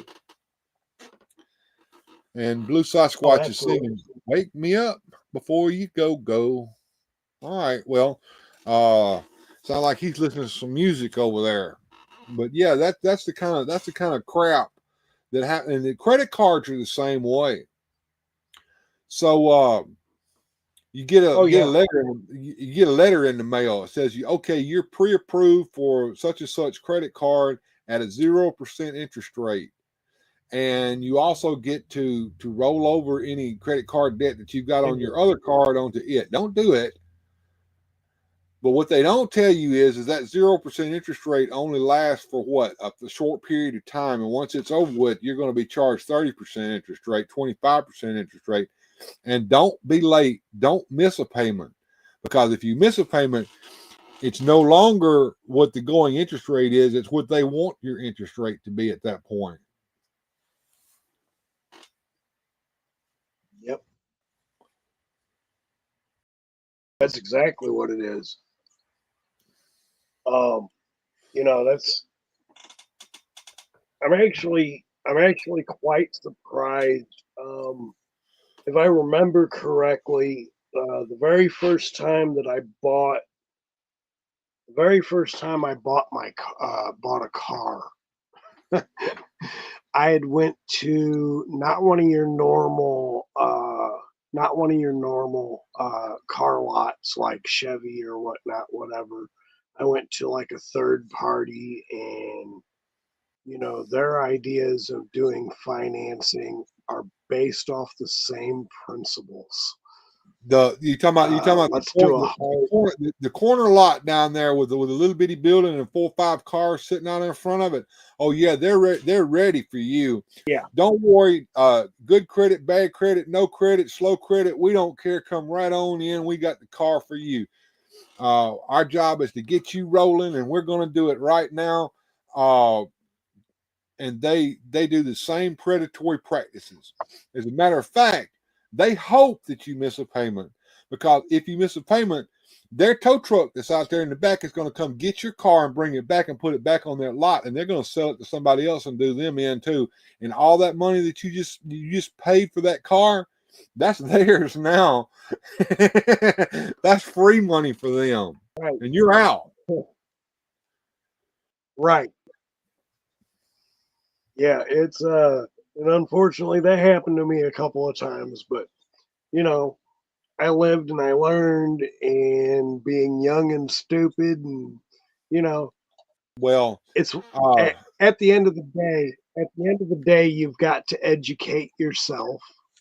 Yeah. To what all these different practices are, and or if you are young, don't be stupid like me and listen to the people who have tried to tell you, who have already either had the experience or know the experience. Don't do it. That's so true, but here's the thing though, and you know this.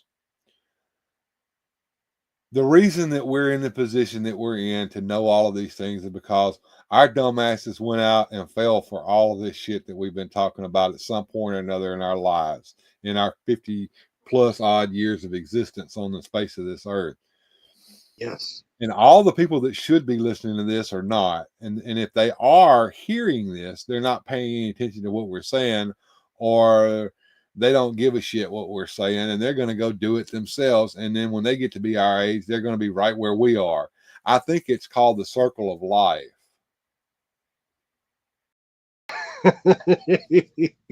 Ain't that the truth? If you're lost and you look, you will find me time after time. Music. Blue Sasquatch is just jamming out over here. Radical Mom, she's listening to some country music, and she also says that we got it. We know what's going on, but that's because we did all that stuff ourselves. You know what the difference between a smart man and a wise man is, right? You ever heard that one? I want to say yes, but I want to know the answer. Right. The wise man has become wise from learning from his own mistakes. The smart man is smart because he's learned from the mistakes of others. I'm wise. I'm not very smart, though. And that's the difference between Makes two of us.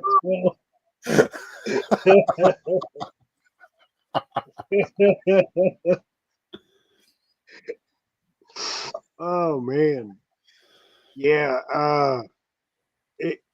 Again, if I would have listened to mom, dad, grandma, grandpa, I'd be in a much better position today than I am now.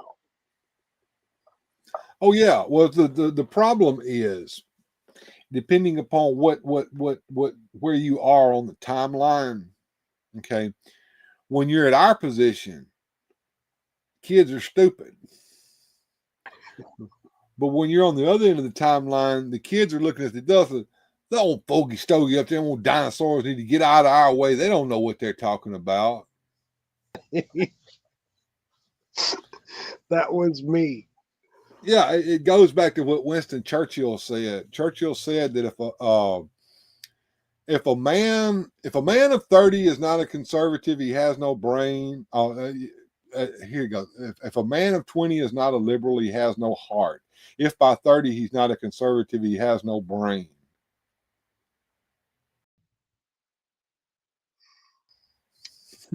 Yeah.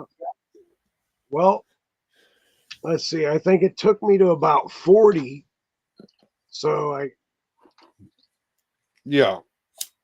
I don't know where that exactly leave me off. Well, the problem is that some of us are hard headed.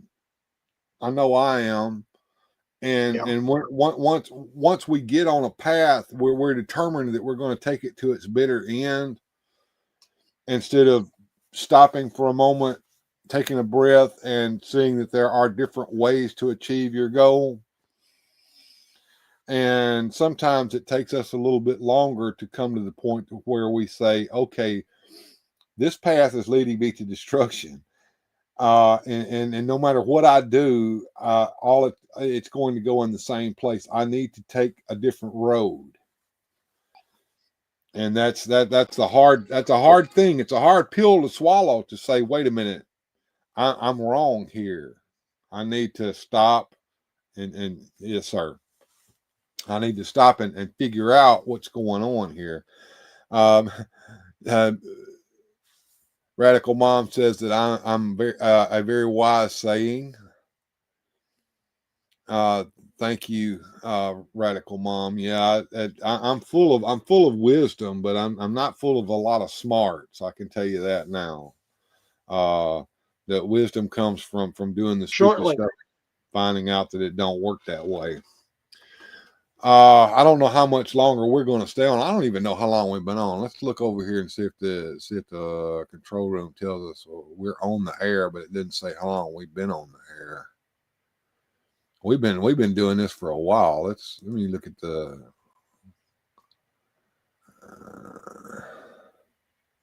Well, we still got quite a few folks here. About 8 folks watching us. We've had 52 views since we've started streaming. It's kind of staying steady. I'm glad everybody's here. I hope you're all enjoying your Christmas right now. I'm kind of sitting here at the house with not a whole lot to do, so I wanted to try out my new microphone, and I wanted to test this wonderful gadget here called OBS Ninja, and see how it would work out, and it seems to be doing well. Never did get our third person in the room. I've only done that one time. They say that you can get as many people as you can jammed up in here if you've got enough computing power to do it. Right now, it looks like I have barely enough computing power for 2. So I have had a third person in this before, but I think you can do. I think I could probably get away with 4. I don't know. Let's see. Been scanning games on the PS4, and I still haven't found what I'm looking for, but I'm not really looking, says Blue Sasquatch. Okay. But yeah. So what did you get for Christmas this year, brother? Trying to remember. For Christmas this year, I got time with my family first and foremost. That's what Christmas is about. And for my girls, I got a because I had started getting back into doing my drawings and whatnot. I got this lighted board in which I could put the paper on, so that if I wanted to try and trace something, I could do that easily. But it's a lighted art board to where I can actually put it on my lap. It's about the size of a laptop, but it's as thin as a whatever the hell they call those things, clipboard. So it's about the same size as that, but about wide as a 17.5-inch monitor screen lighting board, so I can do all my drawings and have the light coming from underneath then over top. Yes, baby. Okay, I'll be there shortly, okay?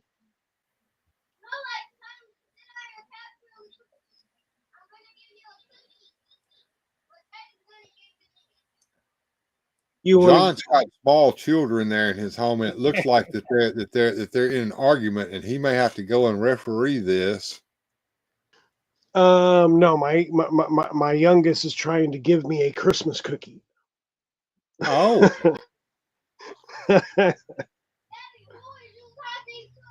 I am talking to Bill from yes, from Amazing Yeah. Toy Adventures. You better try a mooncake. A moon cake. Yeah. Get you a piece of moon cake there, brother. Is this what you and your mama was making? No, No. we're up there Oh. making. We're making Step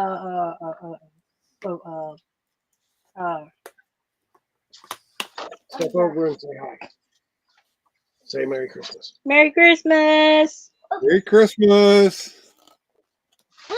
It's a I think it's like a holiday. It's a holiday something. So this is called a moon cake. Daddy. Either eat it. You might not like it. Don't know who this is with with nothing for an avatar and no name. Says hi. Hello there. Hi. Merry Hey there. Christmas. Merry Oh, Christmas look to what I you got too. for Christmas. What is this? Some Wow, check it out. That's what it That tastes is like. neat. Y'all can take that back to the moon. That is. Got you a moon cake. Was it good? Let me say this. Hell no. This is nasty. I got you. Yeah, you don't want none of it because therefore I can have all of it. No, this tastes.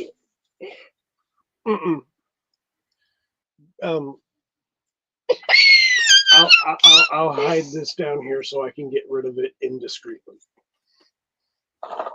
I mean, we already threw ours in the trash can. Mine tastes like dog food. Mine tastes I like don't know what dog food tastes mine like. tastes like chicken and cat food, It bro. tastes like dog food. Mine tastes like chicken and cat food. That's disgusting. That's nasty, bro. Mine Mom, had a Mom, little Mom said we're gonna make our own, but better. Okay. for real Ew. though. That's nasty. That bad? Yeah, sounds like they hooked you up there, brother. Oh yeah, that I think that's about the nastiest thing I've ever put in my mouth. And I've had Wow. some nasty things in my mouth, unfortunately, but that definitely takes the cake. No pun intended. Wow. Oh. Wow. I don't know if you can see this or not, but I got this for Christmas. Oh, that is wild. That is the that's from the movie Big, right? Hear your fortune from Zoltar. The smallest need is better than the grandest intention. Take it from me, the great Zoltar. Intending shall get you nowhere, but doing, yes, that will bring you much, much reward. I love it. That is great. I figured that Skeletor may need to have his fortune told so he can go to Zoltar and get his fortune told. Kind of neat. Come in this little box here. Got it at Books A Million. We stopped at Books A Million and we got this to put in Daddy's stocking this year. So and it also comes with, if I can get these out, it comes with these little fortune cards here, and it's a stack of them. And on the back, it's got the fortunes on them, like you would get from a real Zoltar machine. Not only would Zoltar tell you your fortune, but he would also give you a little card that would pop out of the bottom of the machine. So that's kind of neat, I thought. Right. And when my daughter, that's pretty. yeah, when my daughter I was really over like here, that. yeah, when my daughter was over here, you know, they went to Florida for their honeymoon this year, and they went to Ripley's Believe It or Not while they were down there. And she said that they had a real operational Zoltar machine down there. You can put a quarter in it and it'll tell you your fortune and pop out a little card. And so she got a kick out of seeing this. And yeah, it was from the movie Big. That was the machine that that turned him from a little boy into a grown man. So I thought that was kind of neat. Yeah, like I said, I the stuff I buy is weird, as in Weird Fantastic Toy Adventures. I also picked this up at Ross Dress for Less for like $5. This is a Svengoolie action figure from the Toonie Terra's line from NECA. So I don't know what these go for normally, but you know, you get the little action figure, and you see Svengoolie's got his rubber chicken here in his hand, which he normally has on his show. And on the back, you've got a cutout to make a little diorama just that you can display behind him. That's, you know, Svengoolie's always comes in, starts his show in a little coffin. I don't know if you ever watch. You know who Svengoolie is? I have not. I've heard about it a few times, but I've never really checked into it. Well, he's got a show on MeTV, which is basically like you know, Nick at Night for old folks, you know, showing stuff like Adam 12 and old reruns of Beverly Hillbillies. But they've also got some original programming on there, and Svengoolie's on there. And basically what they do, he's like a horror show host. He shows a cheesy horror movie or a cheesy science fiction movie, and he hosts segments in between around the commercial breaks and stuff like that. But he's been around for a long time. He didn't just start out there. He started out on like a local station, either in Ohio or Chicago. I can't remember where. And he's been doing this for years and years and years, and he's kind of well known. So is he kind of like how Elvira was with her little TV show thing? Pretty much similar to the that? same. Pretty much the same idea. Yeah. He was like Count Floyd. Okay, he was the local horror show host on a station, you know, and I'm pretty sure you caught that reference from SCTV, Count Floyd. But anyway, he's kind of like Count Floyd, but and he's graduated, I guess, to the big time because he's on MeTV, which is a cable station nationwide, and he's actually the second Svengoolie. There was a Svengoolie before this guy, and when this guy took over, he called himself Svengoolie Jr., and this was probably back in the late 70s, early 80s. But now he's been Svengoolie for so long, he is Svengoolie. So that's kind of cool. Like, I picked that up. Like I said, we went to Ross Dress for Less, which is an outlet store for all that stuff that doesn't sell at Walmart. And Right.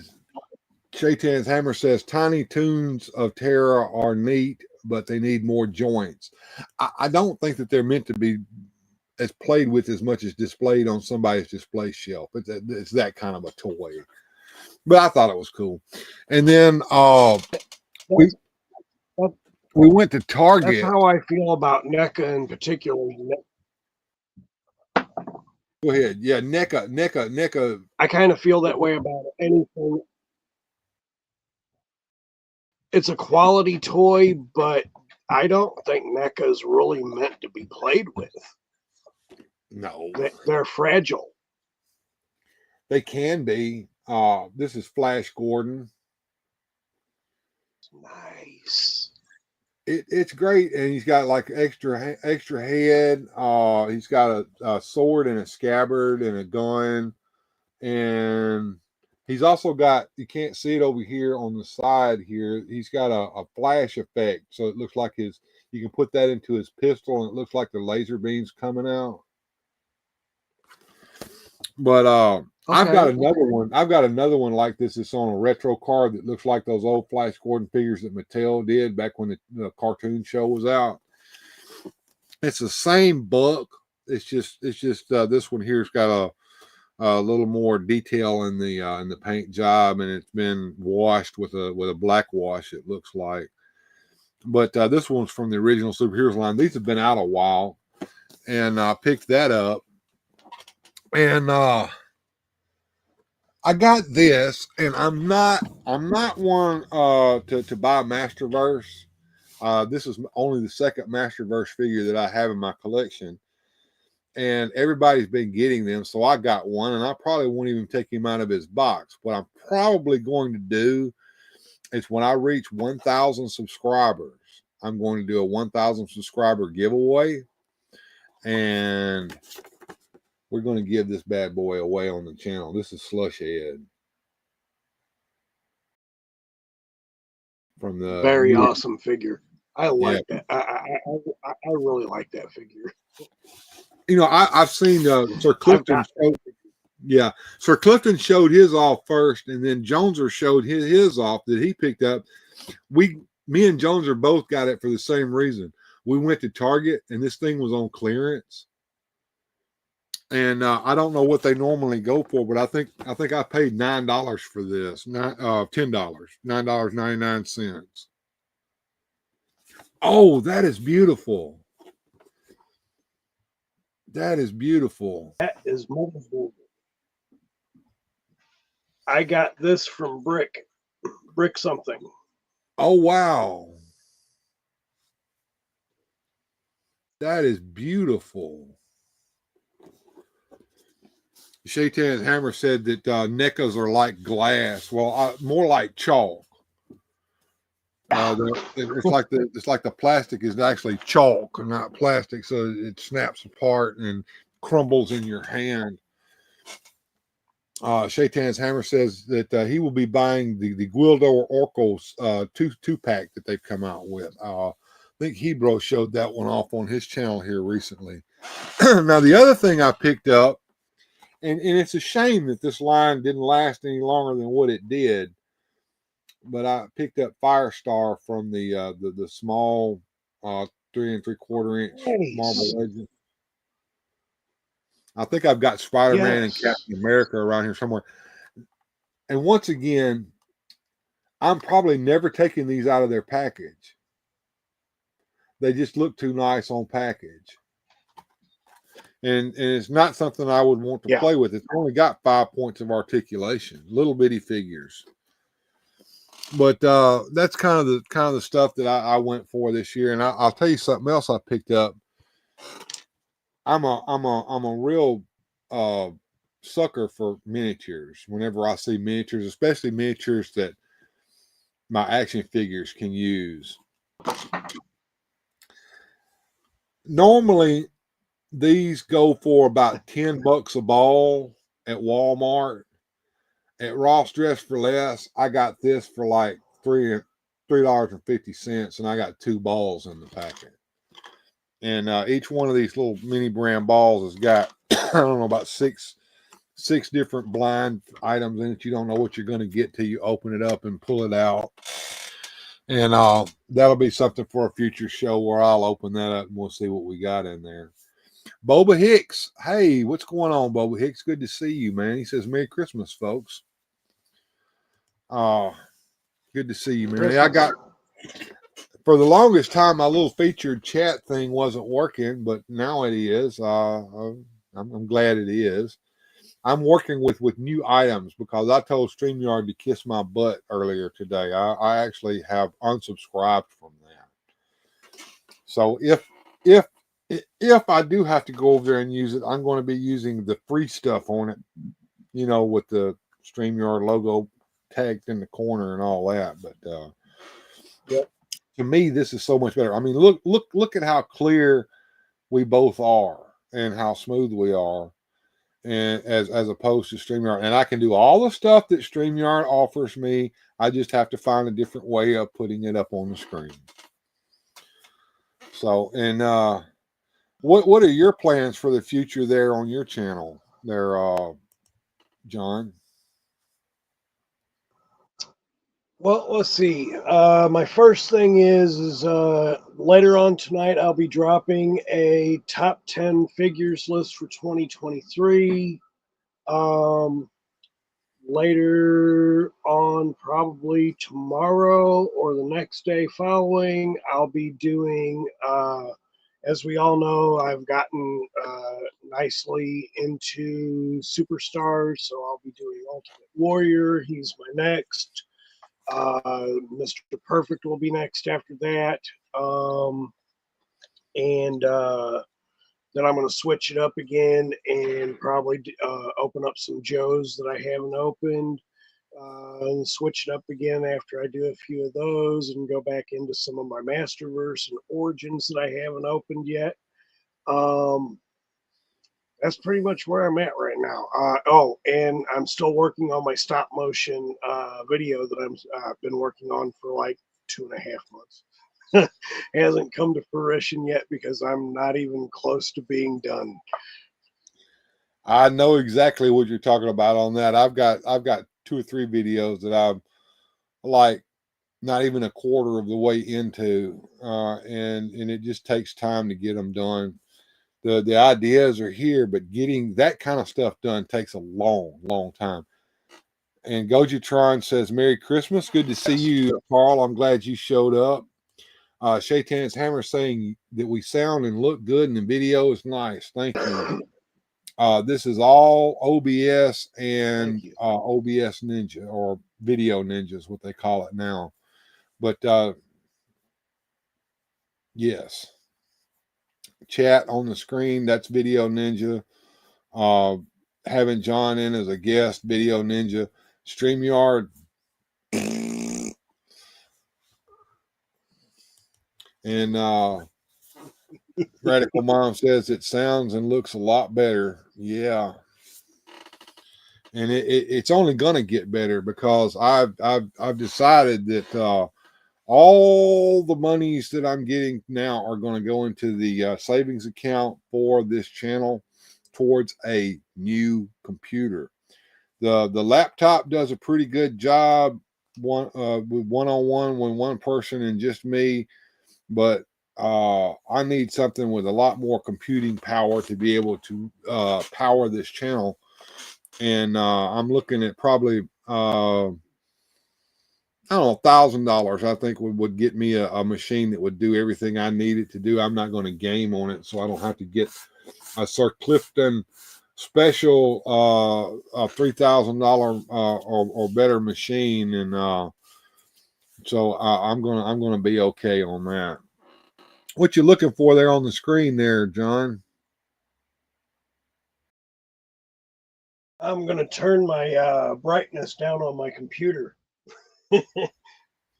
And considering that I have a touch display, I'm because I can't use my mouse. I got you. You're going to be able to be ambidextrous before this is over with, because you're going to have to learn how to use your left hand. Yeah. Look, learning how to do certain things with my left hand that I'm not accustomed to. Yeah, no. that went to the bad place in my mind. My mind just went straight in the gutter. I'm down in the bottom of the ditch on this one here. I'm not even. If you didn't catch what he just said, folks, I'm not gonna elaborate too far with that. But yeah, you're gonna become completely ambidextrous. You'll be able to do everything with.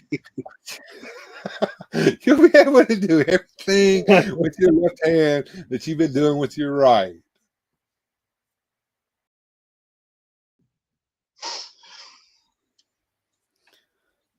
And we'll leave it at that. Yeah, we'll leave it at that. I saw what you did there.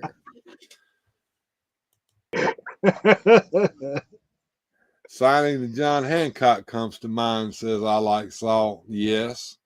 Daniel Carhoonan is here with me. Hey, Daniel Carhoonan. It's good to see you, sir. How's things going? Mr. Daniel Carhoonan, tell us what you've got in the mix. I know you're an author, and you do a lot of stuff like that. So I know that you've got some stuff in the mix coming up. You just tell us in the chat.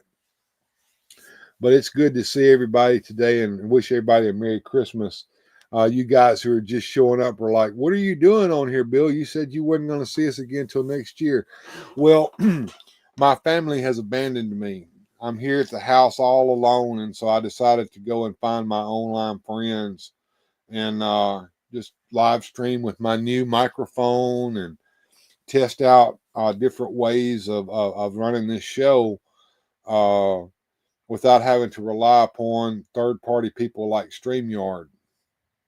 And right now, it looks like it's doing pretty good. And I've got John from Figuratively Speaking here, who is over there trying to reduce the brightness on his computer screen. Johnny Sorensen is here.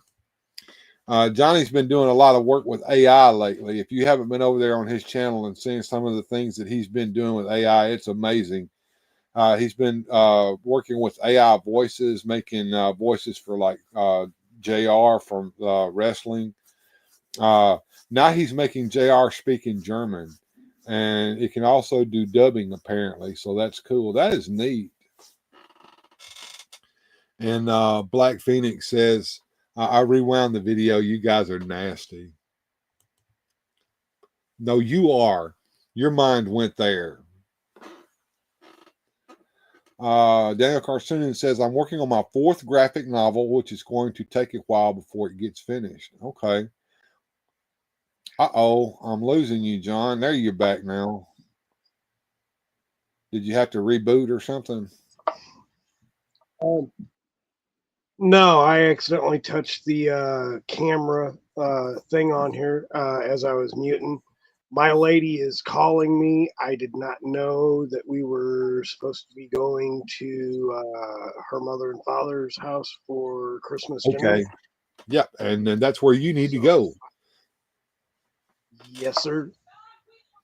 All right, man. Well, I'm glad you showed up on the show today and hung out with me, man. It's been great.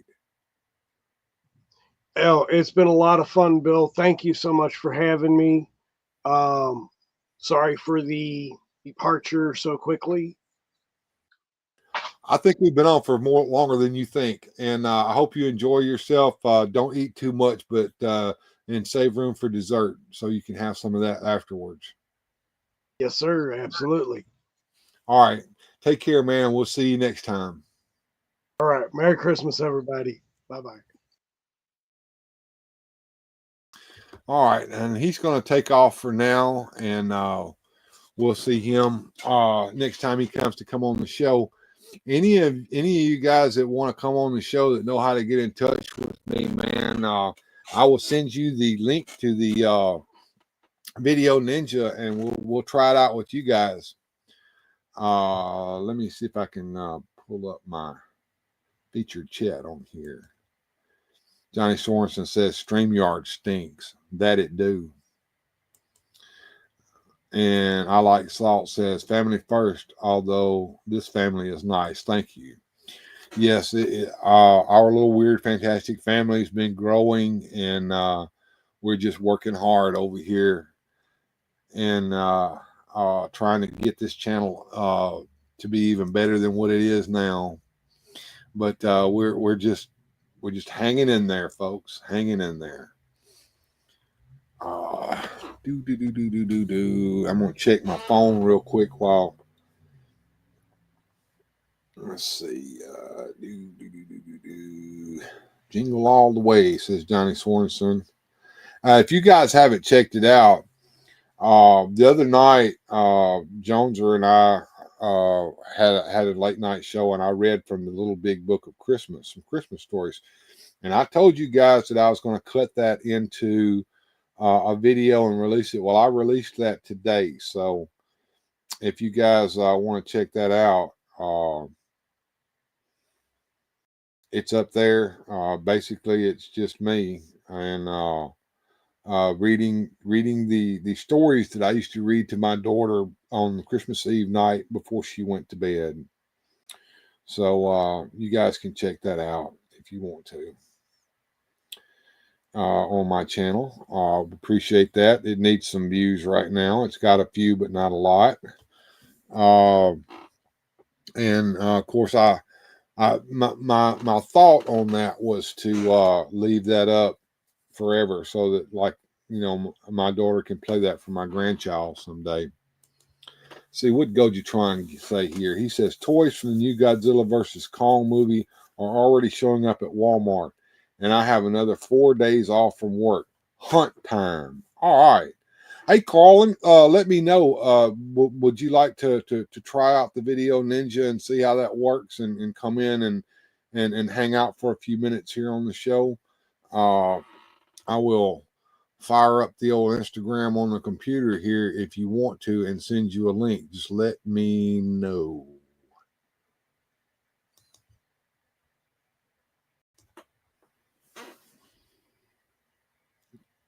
And Radical Mom saying bye to John. And I Like Salt wishing you a good toy hunt there, Gojatron. And speaking of I Like Salt, how's things been going, man? Have you been doing all right? I know we don't get to hear from you like we normally do, but I'm just kind of curious how you're doing. I haven't had a chance to say hey to you in a while. What we're doing over here, like I said, I got this new microphone I'm testing out today that my daughter gave me for Christmas. It's not a top dollar microphone. It's called a HyperX. I don't know. It's got a gain control on it, and you can control, you know, where it picks up the voice from. So I've got it set to pick up my voice this way. And I don't know. It seems to be coming on. Unable to come on right now. Christmas multitasking. Got you. Understand that, Carl. Understand that perfectly. Just thought I would throw that out there at you. I may not stay on too much longer, or I may fire up the toy cam. I just don't know. You guys will have to let me know. Maybe I'll fire up the toy cam and open up some of this stuff that I showed you, if you will super chat me. How about that? Give me a little super chat. Give me a reason to stick around, and I'll do that. And we'll fire the toy cam up and bring it up on the screen. See what's going on over there on the toy table.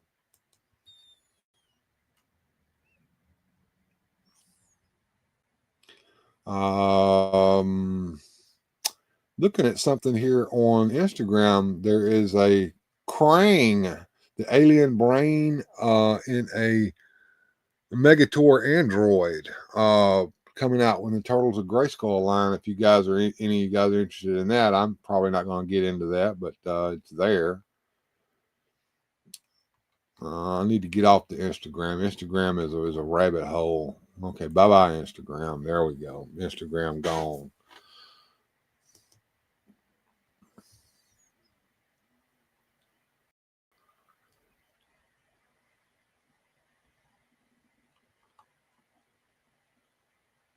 I had to put my dog down today for biting. Oh, man. Not a good Christmas for me. Yeah, I have a sense of how Jesus felt when Judas betrayed him. Oh, man, I hate to hear that there. I Like Salt. Oh, man. That's pretty tough, man. I hate that for you. Well, I was kind of showing off some of the things that I picked up at Christmas time earlier when John was in here. But one of the things that I wanted to reiterate to some of you guys that may not have caught that, I picked up this Masterverse slush head, and I'm gonna do a giveaway as soon as we reach 1,000 subscribers. Right now I'm sitting at 883 or 84, and I can see it coming. So I'm looking at sometime maybe in the spring of 2024, we'll probably get that. We'll finally get thousands, and when we get to 1,000, then we'll get the slush head. So if you want to get in on that giveaway early, go ahead and start emailing me now at weirdfantastictoys@gmail.com, and just put slush head, giveaway slush head in the subject line, and down in the body just give me your address, and I'll put you into the contest, and we'll either have a duck race or a Wheel of Fortune or something, and whoever wins, I'll send it off to you in a package. See, Johnny Sorensen says, Goji and I got a thing coming up next week or so doing talk on Marvel Toei. I'm looking forward to it. That would be great. Slushhead, cool. A definite buy for me when they get here on online. Yeah, it's a nice toy. It's not something I collect, but they had them on sale at Target for like $10. So that's like a $25 figure for $10. I mean, I couldn't pass that up, right?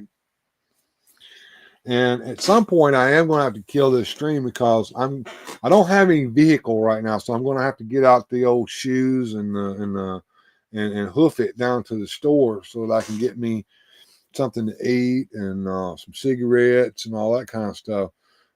It's been a long time since I've been here at the house without a way. I may have to pull old motorcycle out see if I can get it cranked, but I don't think it'll crank. I think the battery is dead on it, so I'm probably going to have to walk it down to the store and get me a few things. And of course, it being Christmas Day, there ain't very, very much choice of store to go to. So I don't know how much longer I'm going to stay on. So if you guys want me to open something over here, just send me a super chat and tell me what you want me to open, and I'll open it up. But otherwise, I'm gonna kill it here in just a minute.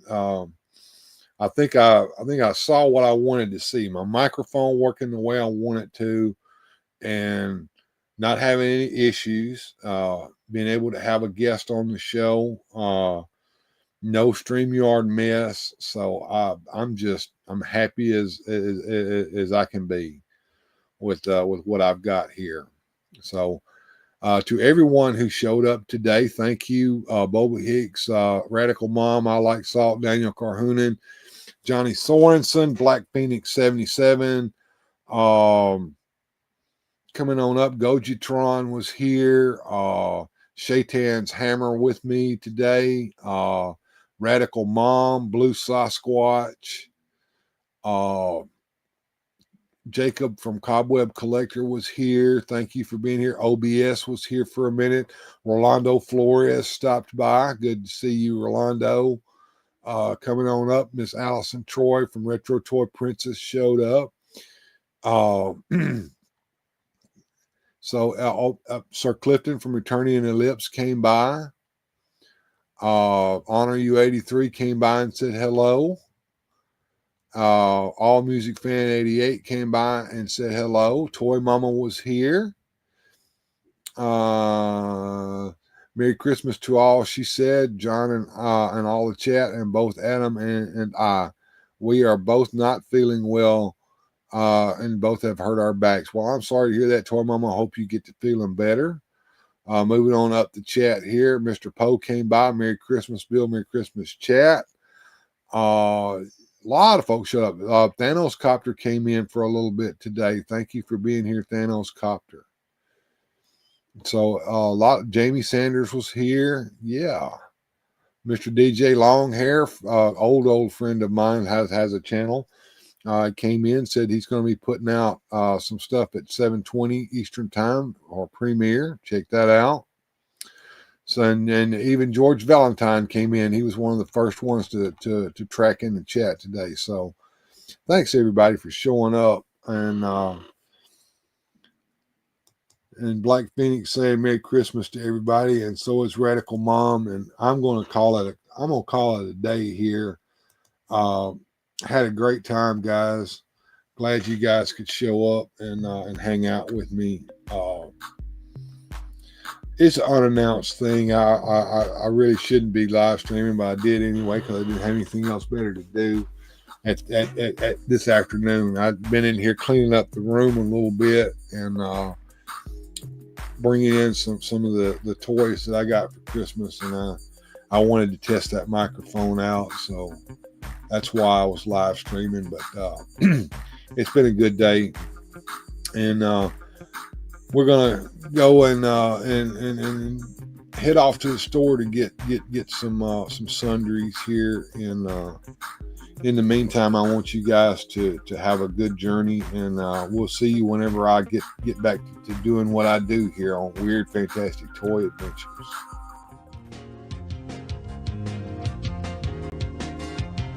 Special thanks to the channel supporters. Without your help, these adventures would not be possible. Thanks for watching. If you enjoyed today's adventure, please hit like, subscribe, and share the video.